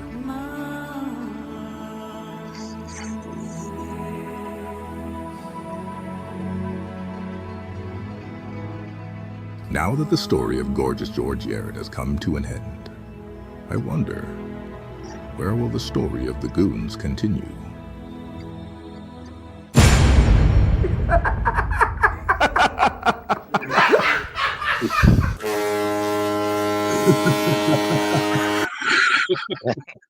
Yeah. Stay tuned, Kevin. I fucking love it, dude. I fucking love it. Kevin's next.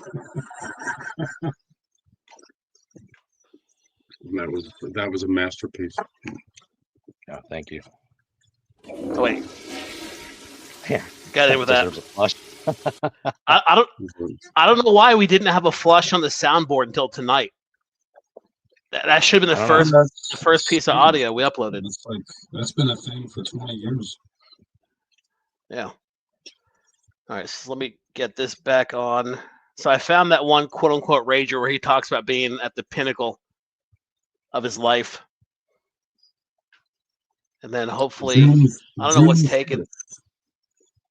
Yeah, June 1st. I got it right here.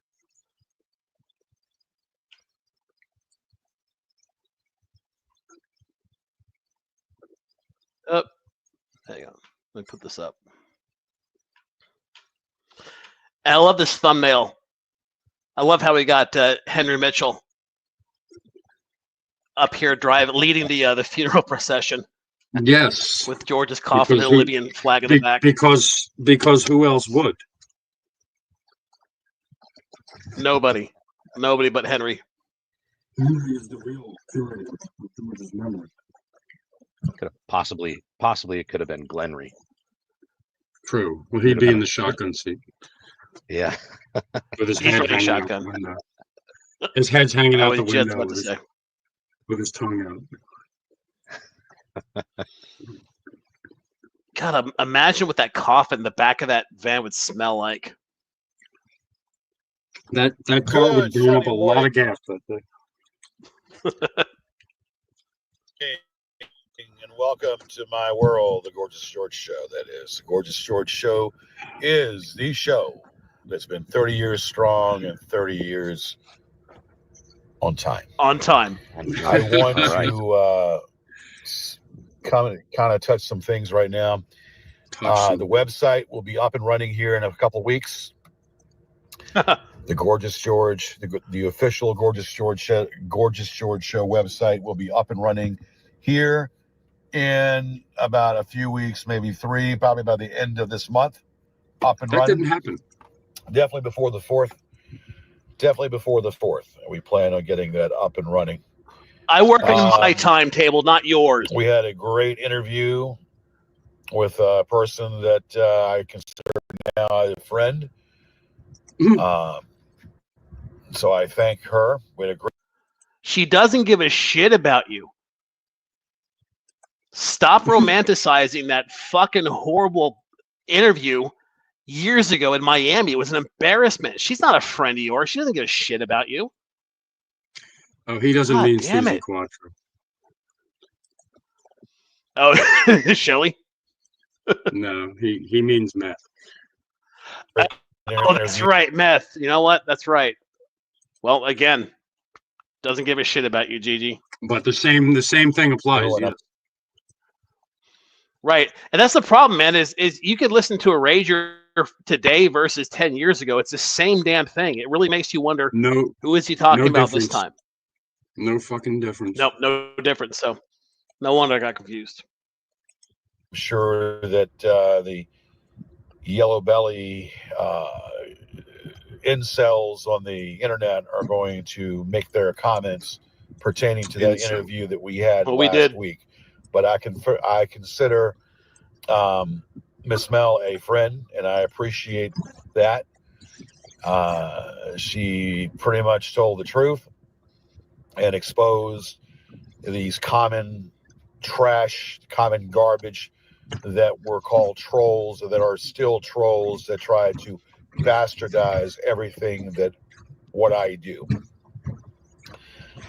So definitely caused a stir and caused a rumbling in their community, and I hope that rumbling and that fire is still burning and in their community, because I hold my stance.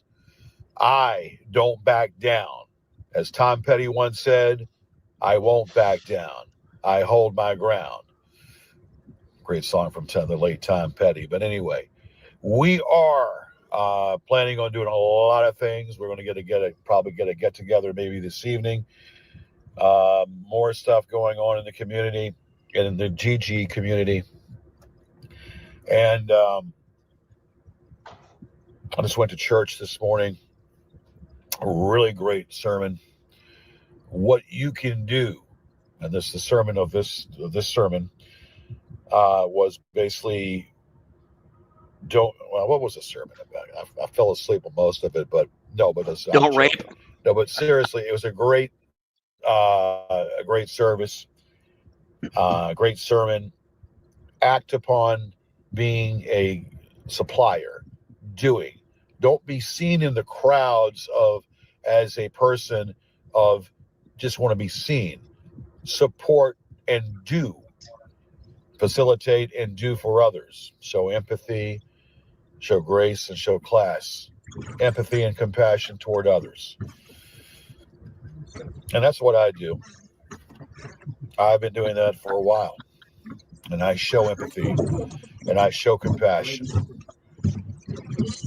So that's what I do. But I want to say to the community, the Gorgeous George community, the Gorgeous George show community, that I will be doing more shows coming up, more stuff happening, and more going on. And I want to say, don't blink, because you'll miss out.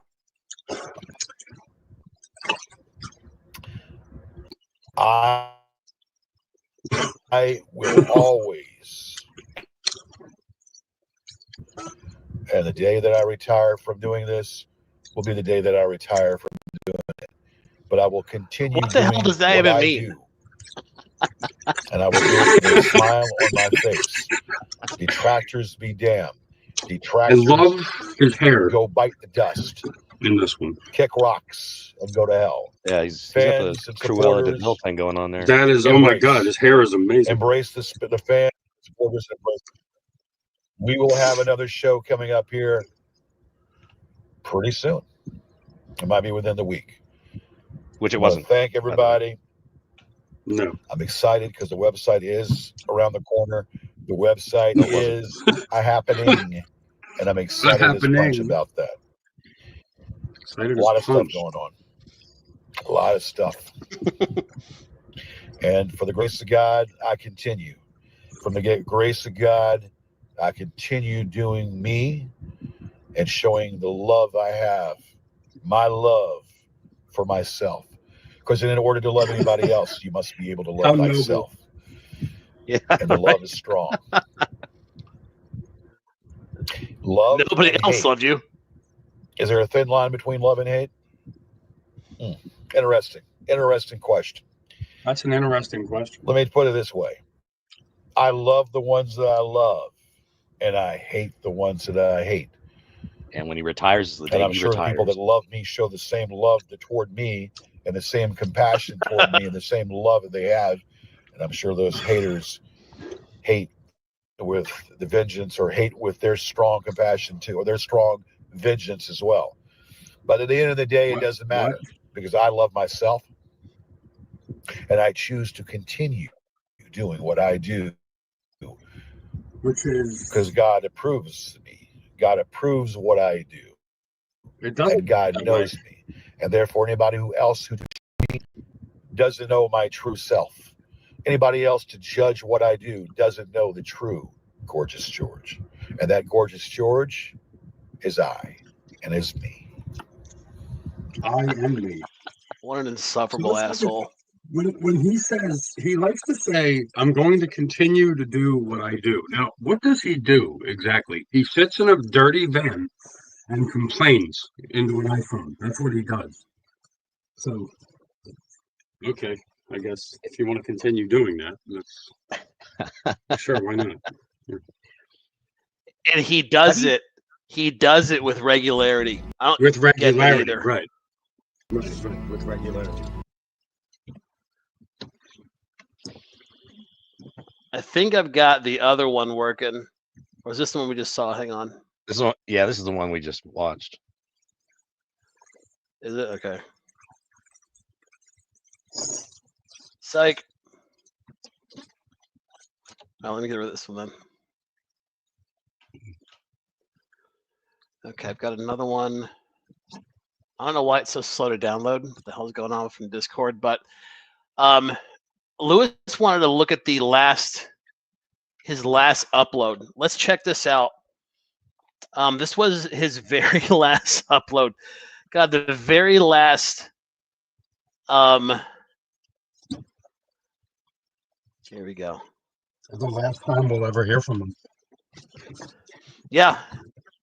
And it was his honestly honestly don't give a blank.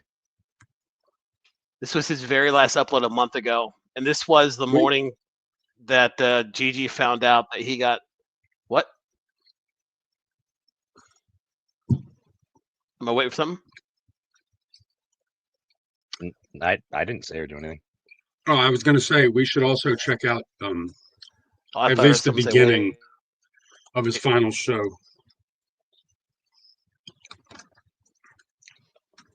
At some point. Oh, hell yeah. Hell yeah. You know what? Let's do that first. Let's give it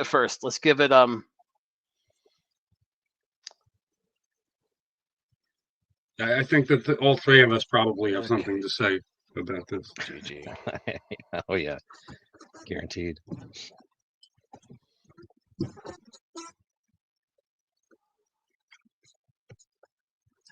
Yeah.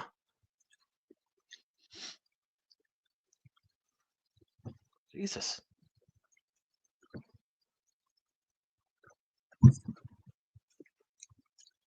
I gotta lay off the Jewizer. I am pounding them back tonight.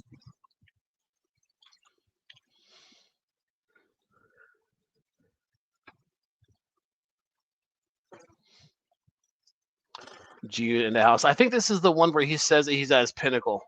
But let's look at the. So is this the show that we? That's want? Yeah. That's the one. You want to look at right here, about. Or the one where he told the us one what time it was. No, the one you were just on in the yellow jacket. Okay. That one. This one. Okay. Yeah, that one. Bringing sexy back right here, I think. That one, yes. This was The his final short show. was his last uploading, taunting you over the Colonial Down. Yeah, the Colonial Downs. He totally showed me. That's right. He calls you out by name in this one. Oh,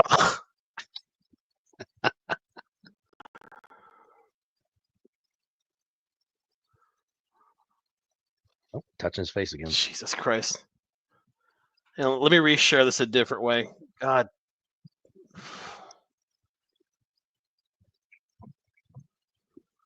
Nope, wrong one.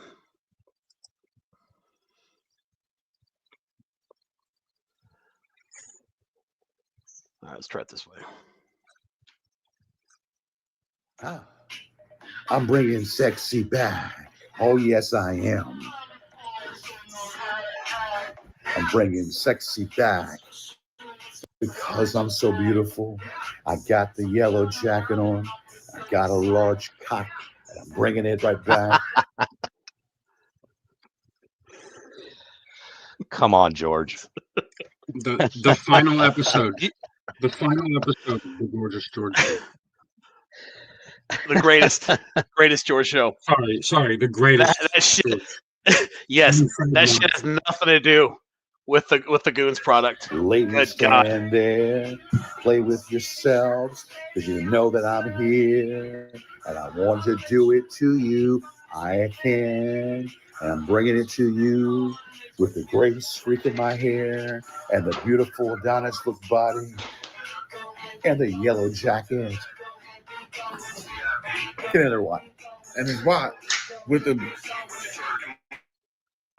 elks on his shirt. Looks like he bought that fucking shirt at Love's truck stop in North Dakota. What Yeah, the no hell shit. is that? God. He always reminds me of someone you'd see sleeping on a subway grate.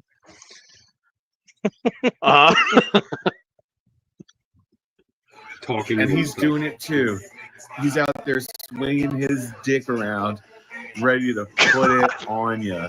And then if you like that, in you. And if you like that, Oh my have God. his children. Oh We're my bringing God. it back. We're bringing it back. We're bringing sexy back. Got my sexy on. Bringing the sexy back. I stake it. I shake it in your face. And you know it's so true. It's like And then I Beauty get and the arrested. Beast. But I am the beauty. And who in the hell is the beast? Shake it real good. Every 10 inches slide. And they go right through. Bringing it back. No filters. It's just the way it is. And I know you like it. And we're looking for the beast. We got the 10-inch club. And we're going to take you to the club. We're going to find that beast. And we're going to make that beast go. Rah! And it's going to go. Oh! Bringing sexy back. Bringing sexy back. Go long. Go heavy. I'm going hard. Go long. And you're going heavy. Go heavy. Go Go very hard. Because heavy. I'm going that way. Bringing it back. Bringing it back. Bringing it back. Bringing it back. Ah, yes. Oh, bringing it back. Reeling it in. Rolling it in. Shaking it to it. See my babies. See my tummy. See my hard pecs. See me in my yellow suit. Loud and clear. In my yellow suit. Bringing sexy back. I know you want it.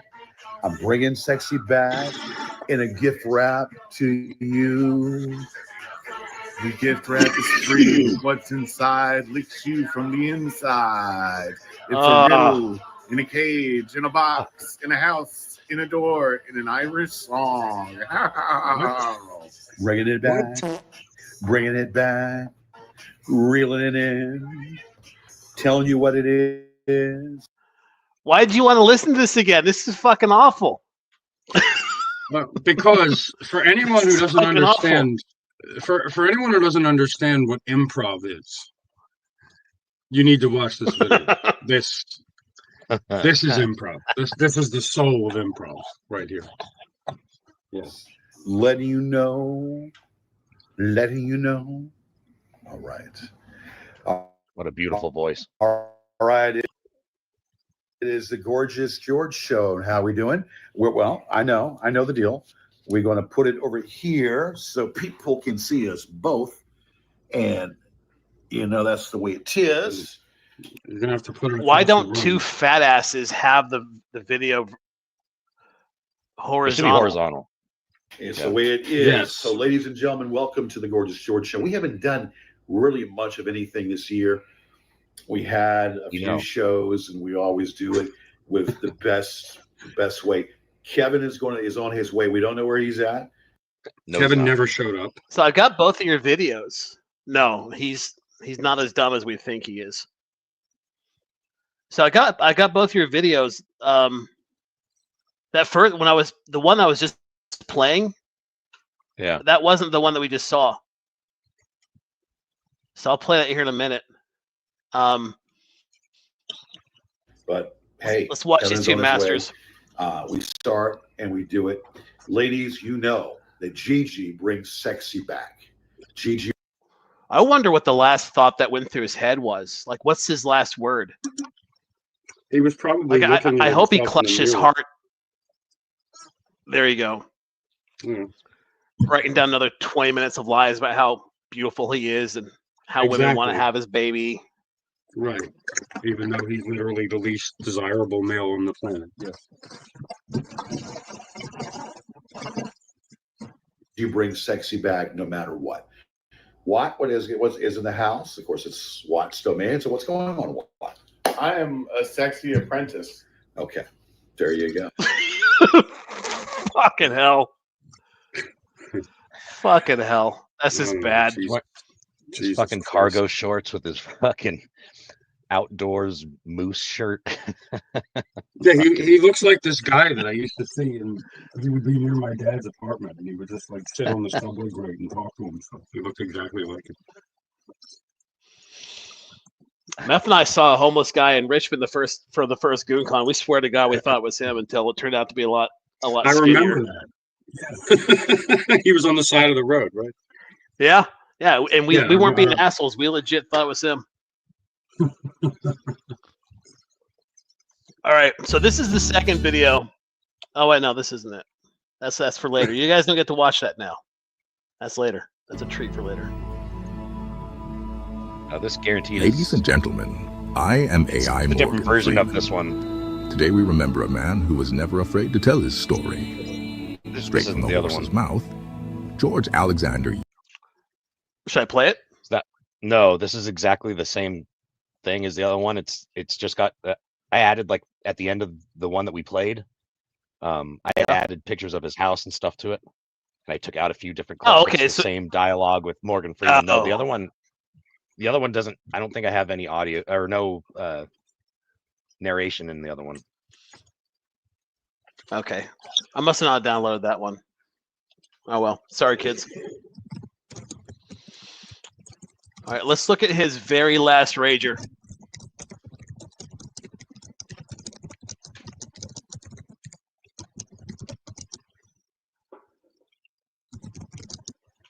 I think he's got some boogers in his nose.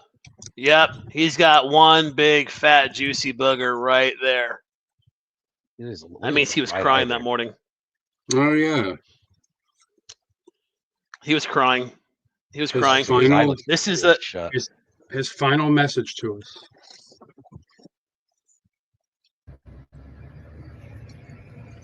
So I'm just going to make this very brief. I'm not.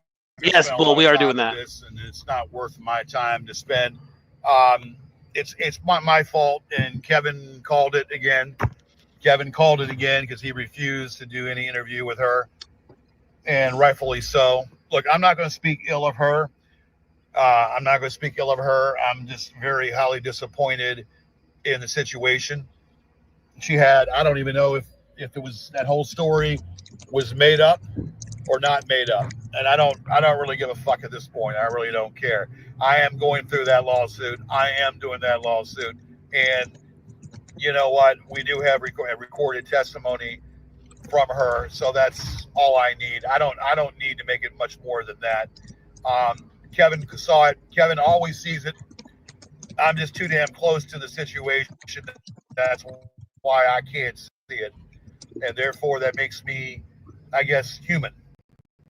I'm human because I try to at least give people the benefit of the doubt but you can't give a troll a benefit of the doubt. Once a troll, always a troll.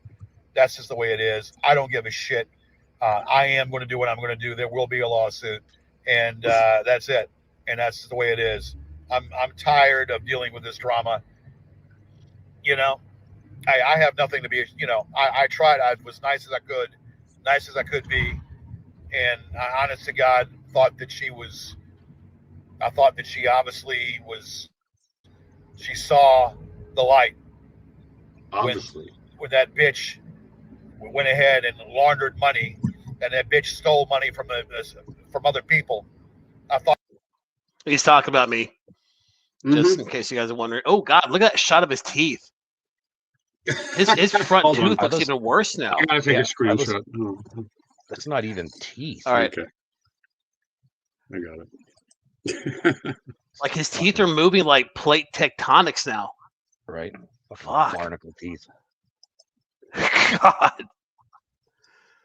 Just squirrely eyebrows, unkempt, unshaven. That's your Adonis. Absolute fucking slob. Absolute slob. Yeah, Sean, he was decomposing already. He's been decomposing for years now. God. She was doing the right thing and she had a conscience. But I guess that whole... Yeah, look at his teeth. His teeth have gotten remarkably worse in such a short amount of time. Let me slow this down a little bit. Like, I'm being legit. I'm not being an asshole. I mean, I ain't being an asshole, but I'm not trying to be an asshole to you guys. I want you to see this. Look at his teeth.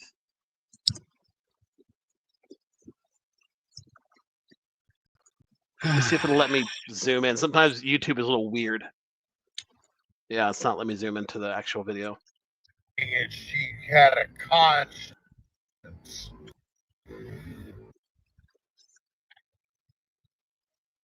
But I guess that whole story was made up.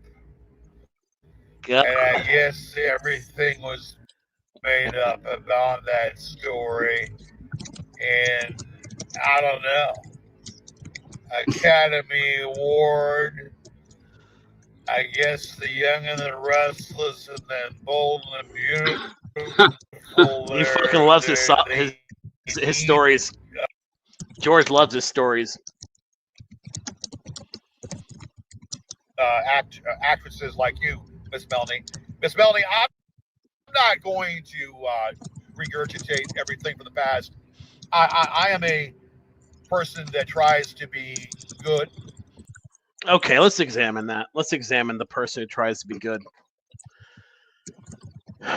So, the fact that he's not spitting death towards Mel tells me that he feels in his heart of hearts that there is still hope for her. He's not burning this bridge like he did with Phyllis or with Podrick. No, he wants her back. He wants her back. He absolutely wants her back. And this is what, over a month ago? Yes. It's never going to happen, George. And I mean, literally, it won't ever happen now. But it's a long list of shit that he's never. I mean, he's had an address of my Airbnb in Fort Worth for years. He's had my address for years. You guys don't know this, but he hasn't done shit. He hasn't even sent me a box of crap. Like, he hasn't even trolled me to my address, much less served me.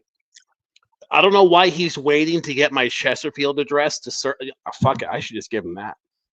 I bet you if I give him my Chesterfield address, well, he's fucking dead. What am I talking about? He was waiting to get your Chesterfield. He was waiting, but now he has the best excuse ever. He's dead. He's dead, right?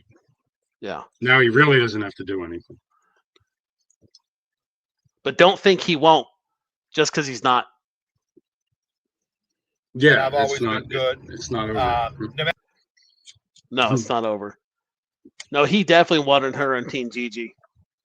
No matter what side you play on, you got to kind of see the person that I am, a good, genuine person. Wow, his teeth are because I don't horrible. really care at this point. I'm mad at myself. I'm not mad at anybody else. I'm mad at myself for falling for the shit again. And believe you me, this is it. I get too close to the situation. I have a lot to vent, a lot of anger within me, and I'm working on it. But resolute and justice will be done and taken care of. That's it. I'm not worried about it. Look at his eyes, everybody. Look at his eyes. Look at Yeah, these he's got wrinkles. pink eye or something. What is going on there? What's right in the middle of his eyelash there? That's what He's got, like, happens when an you eye scratch booger. your ass. That's what happens when you scratch your ass and then scratch your eye. Yeah. Oh, he totally fantasized about Mel. There's a call a while ago where he was bragging, I think, to Saunders about screenshotting some of her pictures, and he's beating off to him. He looks worse than people with gum disease. So do what you want. I don't give a fuck. No skin off my back. I'm just very highly disappointed because, honest to God, I thought you were telling the truth. And look at this guy not keeping his eyes on the road. My eyes. Therefore, I guess you accomplished what you wanted to accomplish, but in the process, you have no fucking conscience. That I do know. Anyway, life goes on. I don't care. I still do what I do. Nope. Oh, by the way, I got the other video in there. Oh yeah, I see it. All right, let me put that up. How do I say goodbye to This is the one I thought I was downloading. The good time that made us laugh, I'll wait them back. I thought we'd get to see forever. That fucking Mickey Mouse. But forever's gone away. It's so hard to say goodbye to yesterday. I'm sure you have a lot of criminal activity. I don't know where this road is going to lead. All I know is where we've been and what those fucking masks. I'm sorry. if we get to see tomorrow. I'm gonna cry. hope it's worth all the pain. It's so hard to say goodbye. Fuck yourself. Fuck yourself. Because I own that fucking trademark. Woo! And I'll take with me the memories to be my sunshine after the rain. It's so hard to say goodbye to yesterday.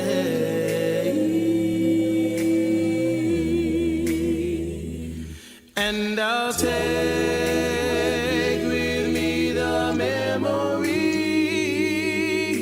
to be my sunshine after the rain. Fuck you. Fuck all of you. It's so hard to say goodbye to yesterday.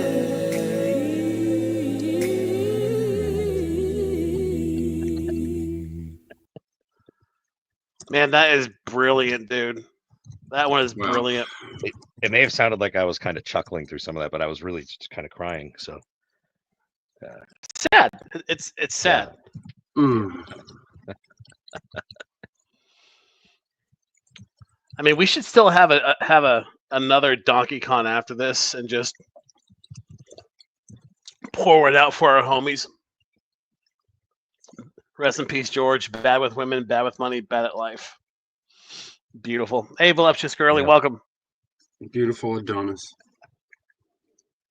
Yeah, Adonis.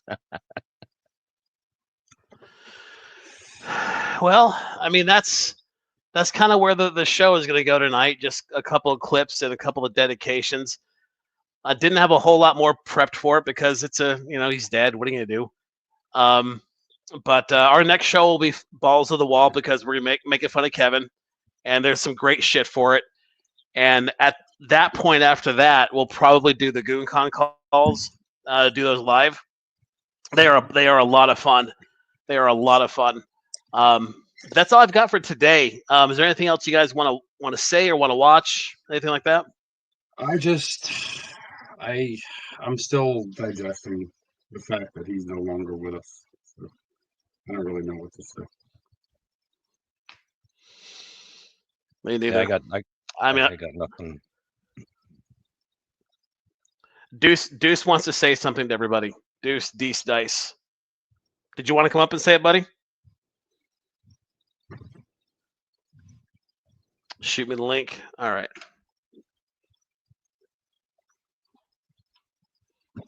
I think Deuce is just sad that he didn't get his chance to beat George in real life. Ugh, I was just looking at that screenshot, Bibba. That's horrible. That's fucking horrible. The cursor on his mouth makes it worse.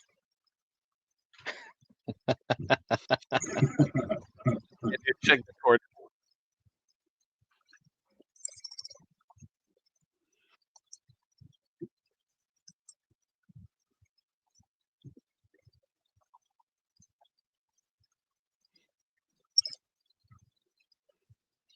See. All right, one give a minute for Deuce Dice to get up here.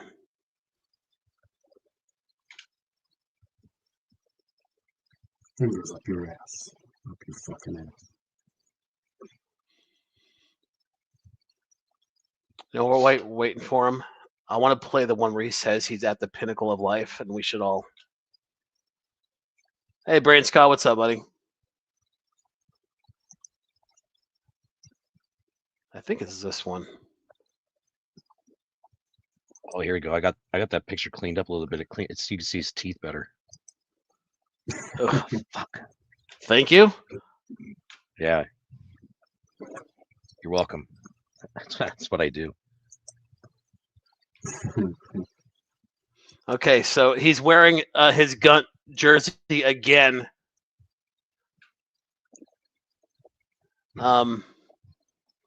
In this Rager, I think this is one where he says he's at the pinnacle. All right, I wanted to do something real fast here. It's a Sunday morning, good Sunday morning. I'm wearing the G Unit shirt. I've had this shirt for a long time. G Unit. We know. We know. I tell you what, I don't like rap, but I do like I am the G Money. I'm the G Money man, so to speak. I'm wanting to say a little something. I'm not going to get into the wars and whatnot. Again, looking as terrible as ever. Let me tell you about jealousy. There's a lot. Yeah, he knows a lot about there that on the interwebs. A lot of jealousy on the interwebs. Let me tell you something. I weigh 265, maybe 275, Yeah, okay. soaking wet. So I don't bullshit. Yeah. We here at the Gorgeous George Show Labs have ruled that is horseshit. I mean, even decomposing, he's not going to hit 260 for at least 2 years. People like to project when they're fat asses themselves. They want to make a cartoon of you weighing a certain amount. Let me say one thing here, and I don't care. For a man that has written a book, the man who has many talents, many talents as I do, writing a book, an autobiography, being able to sing. A lot of people have said, George, you're a great singer. Being able to sing and being his daily cognitive dissonance session. Able to do something that I've been enjoying to do. I've been doing and enjoy doing for a long time. That is the Gorgeous George. Okay, we got another guest up here. Welcome, good sir. Hello, guys. Everybody's going. You're either crying or you're masturbating out of sheer joy. Are you doing some lines, Deuce? Something like that. Something like that. I'm more than. Now, George, even though I drove 800 miles to beat your fucking skull in and you had a magical job interview in Washington, D.C., you know, I'm glad that job came through well. But, you know, I'm going to remember you in my own way. I'm going to go seek out your daughter, Virginia. I'm going to make her fall in love with me, and then I'm going to break her heart. Jesus. Because, fuck you, George. And, yeah. And I think I could speak for everybody here.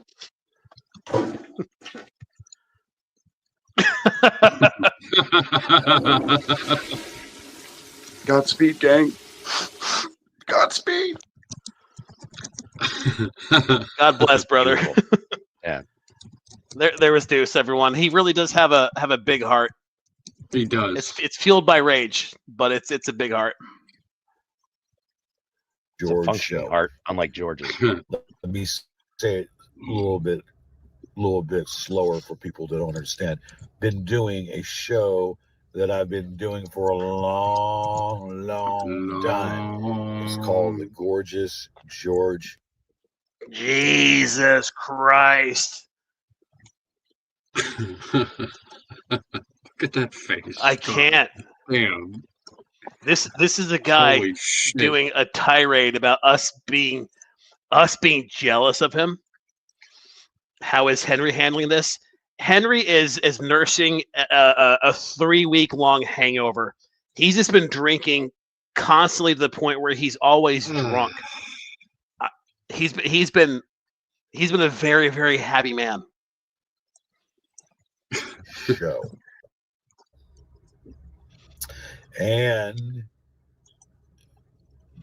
I am interviewing Susie Quattro back in Miami Beach in 2008, and doing an interview with Ricky Mortens. Want to do other interviews. We'll be doing other interviews. I am a self-made person. I have reached the plateau. That's true. I have reached that pinnacle. There it is. Mm-hmm. There it is. I reached the plateau. I reached the pinnacle. And he is a self-made person. He Just made himself lying. homeless. He made himself broke. He made himself pussyless. He made himself hated universally. So. He was Absolutely. planning on. Hey, Mick, what's up? Satan. Mick, we don't know. We don't know where the storage unit is. We weren't able to get that out of him before he passed. So we're keeping an eye out on auctions. Yes, to that great big glory hole in the sky. I think Ricky Morton charged him $200-$300, something like that. It was just 100, actually. Just 100, which Yeah, for but him that's is still- a lot, but That's still too much to interview a fucking washed up loser like Ricky Morton. yeah, it's called return on investment, George. ROI. It's a very, very important phrase that you should have learned decades ago. Would that $100 be best spent interviewing a washed up wrestler from the 70s/80s? Or would that have been better put, I don't know, a down payment on an apartment, seeing a doctor, anything else? Well, it's like how, like he publishes his book, right? He charges his friends full price for a paperback, makes them pay $29. I'm pretty sure only T. Hank Cook actually bought it. But you're supposed to, when you do something like that, you're supposed to give free copies to your friends. Strangers are supposed to pay for your product, not your friends, right? That's how you measure success. How many people do I not know bought my product, whether it's a book, a record, whatever. Similarly, he interviews Ricky Morton, and for him, the whole thing is, oh, look, I interviewed a classic wrestler. You paid the guy $100 for the interview. Okay, so it means nothing. If he had come to you and said, hey, you're Gorgeous George, right? I want you to interview me. Then you might have something to brag about. But that's not what happened. You paid the guy. to interview you. It means nothing at all. It was just money to him. That's a great way to look at it. Ricky You know what I Morton's mean? not bragging about George Yarid interviewing him, and you know that he tried to slip something past Ric Flair when he met him and told him that he loves him. Sure. At But I Comic-Con. mean, Ricky Morton would have let anyone interview him who had $100. Yeah. So it means nothing. You accomplished nothing. And your interview was horrible. You're very bad at interviewing. You don't know what sort of questions they ask. You're just terrible at everything.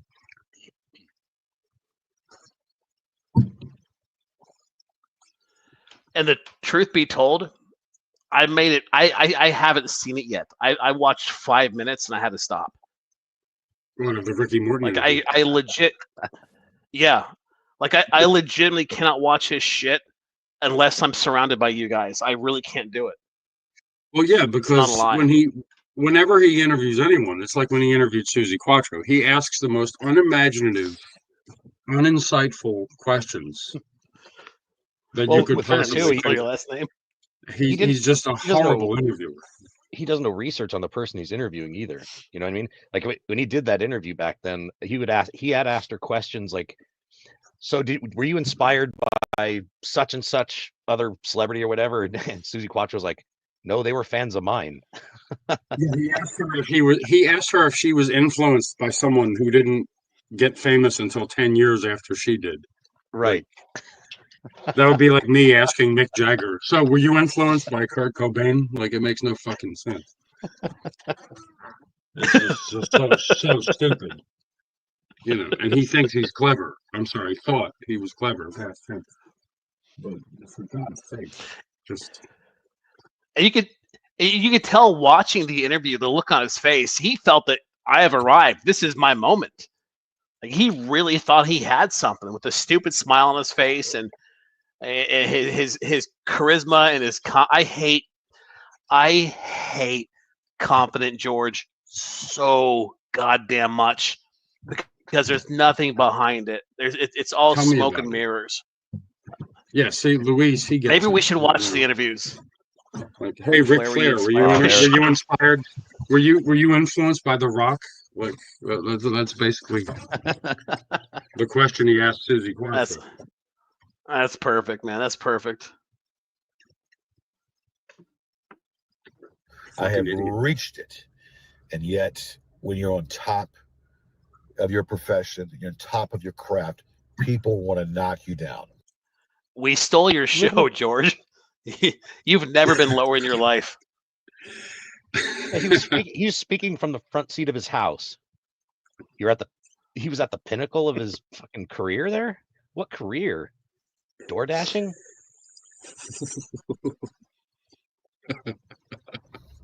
People want to knock you down because they feel like, well, he's arrogant and he's cocky. And I wish, I wish I was him. Well, yes, most of you trolls wish you were me. That's obvious. Most of you trolls wish you were me and what had the fuck are you talking pizzazz and had the what the charisma and the beauty and the gorgeousness. By a show of hands, who wishes they were a homeless retard living in a van? You're an obese, no hands, unkempt, mentally retarded shitbag. No one wants to be you, motherfucker. Like, seriously. An Adonis.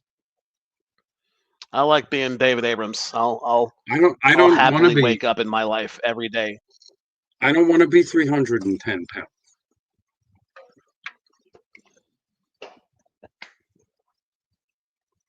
Said Gorgeous George, because I am truly Gorgeous George, whether you want to accept it or don't want to accept it.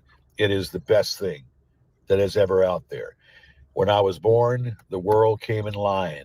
All the planets came in line. They knew soon the wild wonder that the Gorgeous George baby was born. And when the nurses all looked around, they said, just still, up until the day he fucking died with that goddamn Oh, the nurses, I slapped the shit out of the dog. Fuck you. Oh, my God, I hate this guy. I hate you all over again, George. Motherfucker.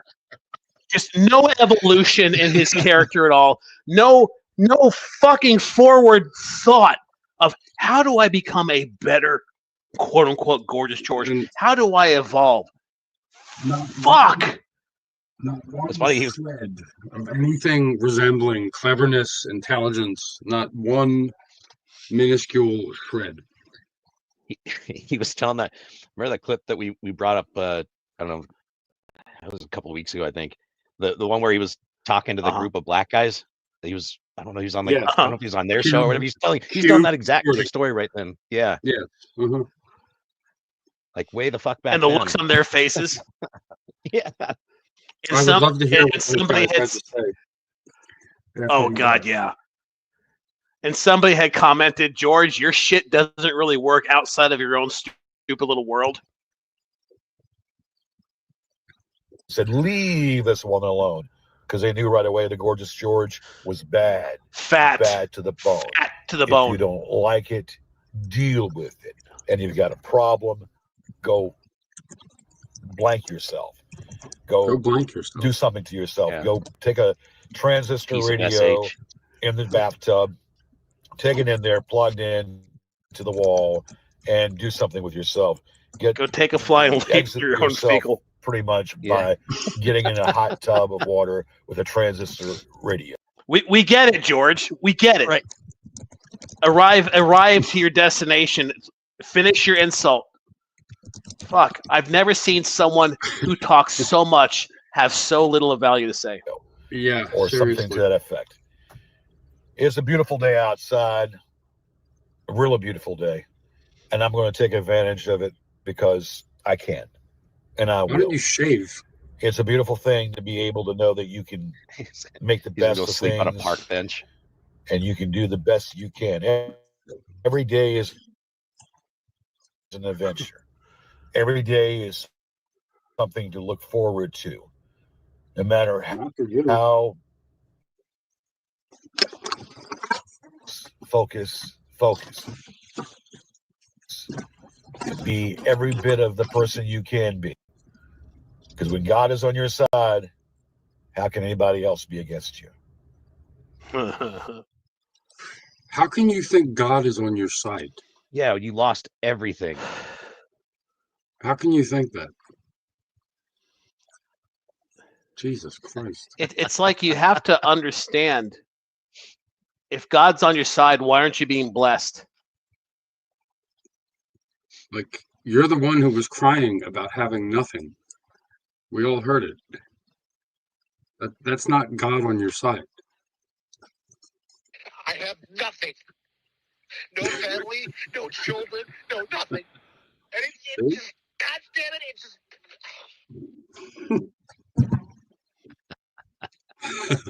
God hates you. Jesus.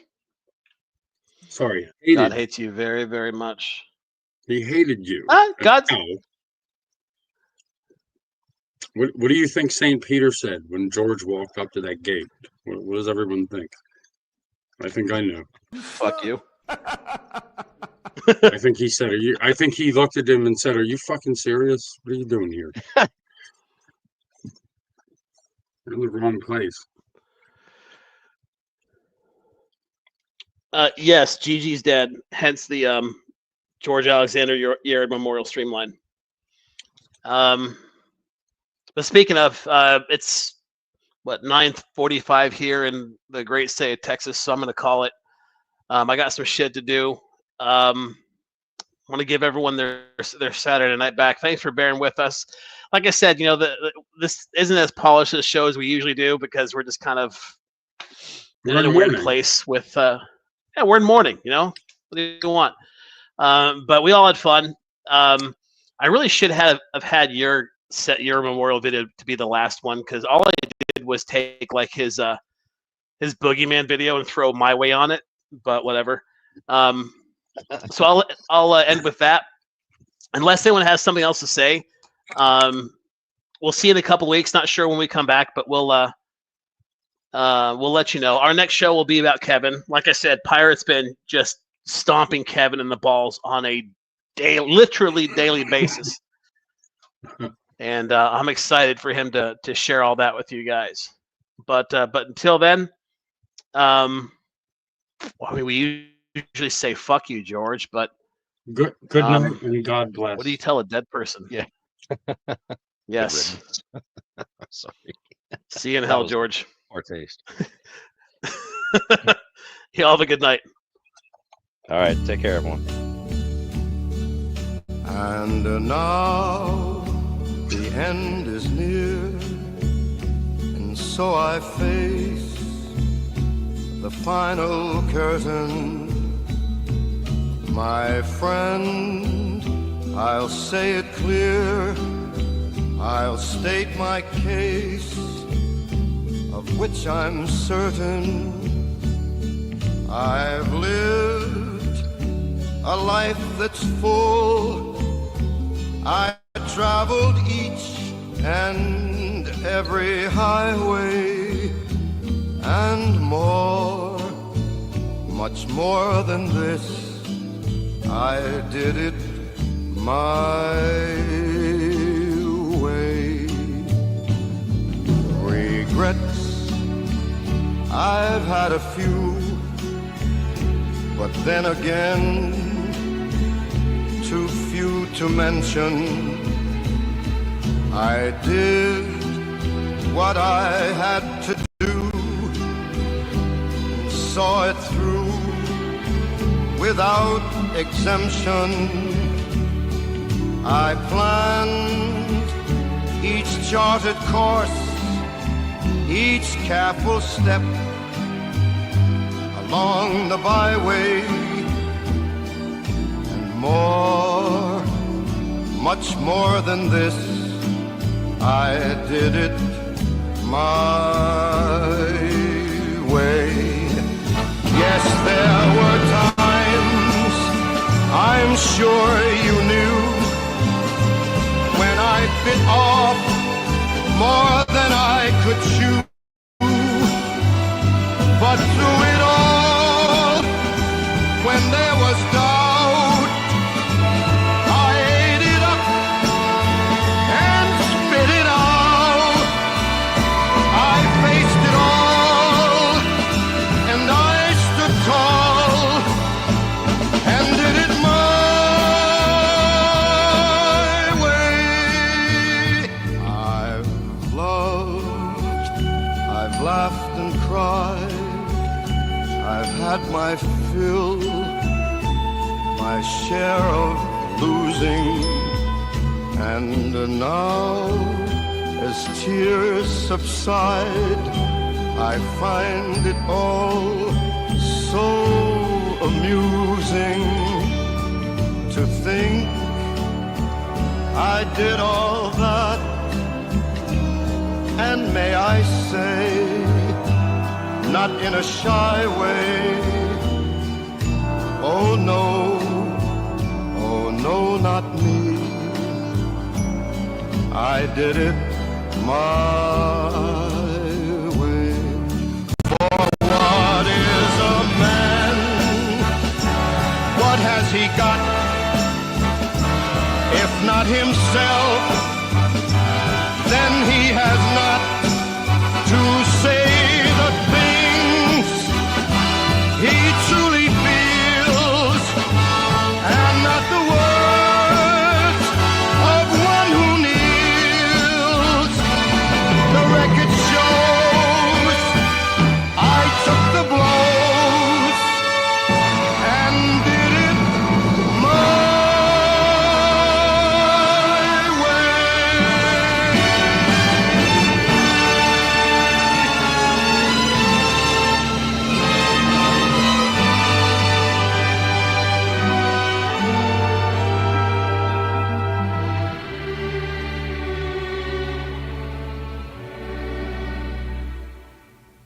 Yes, it was my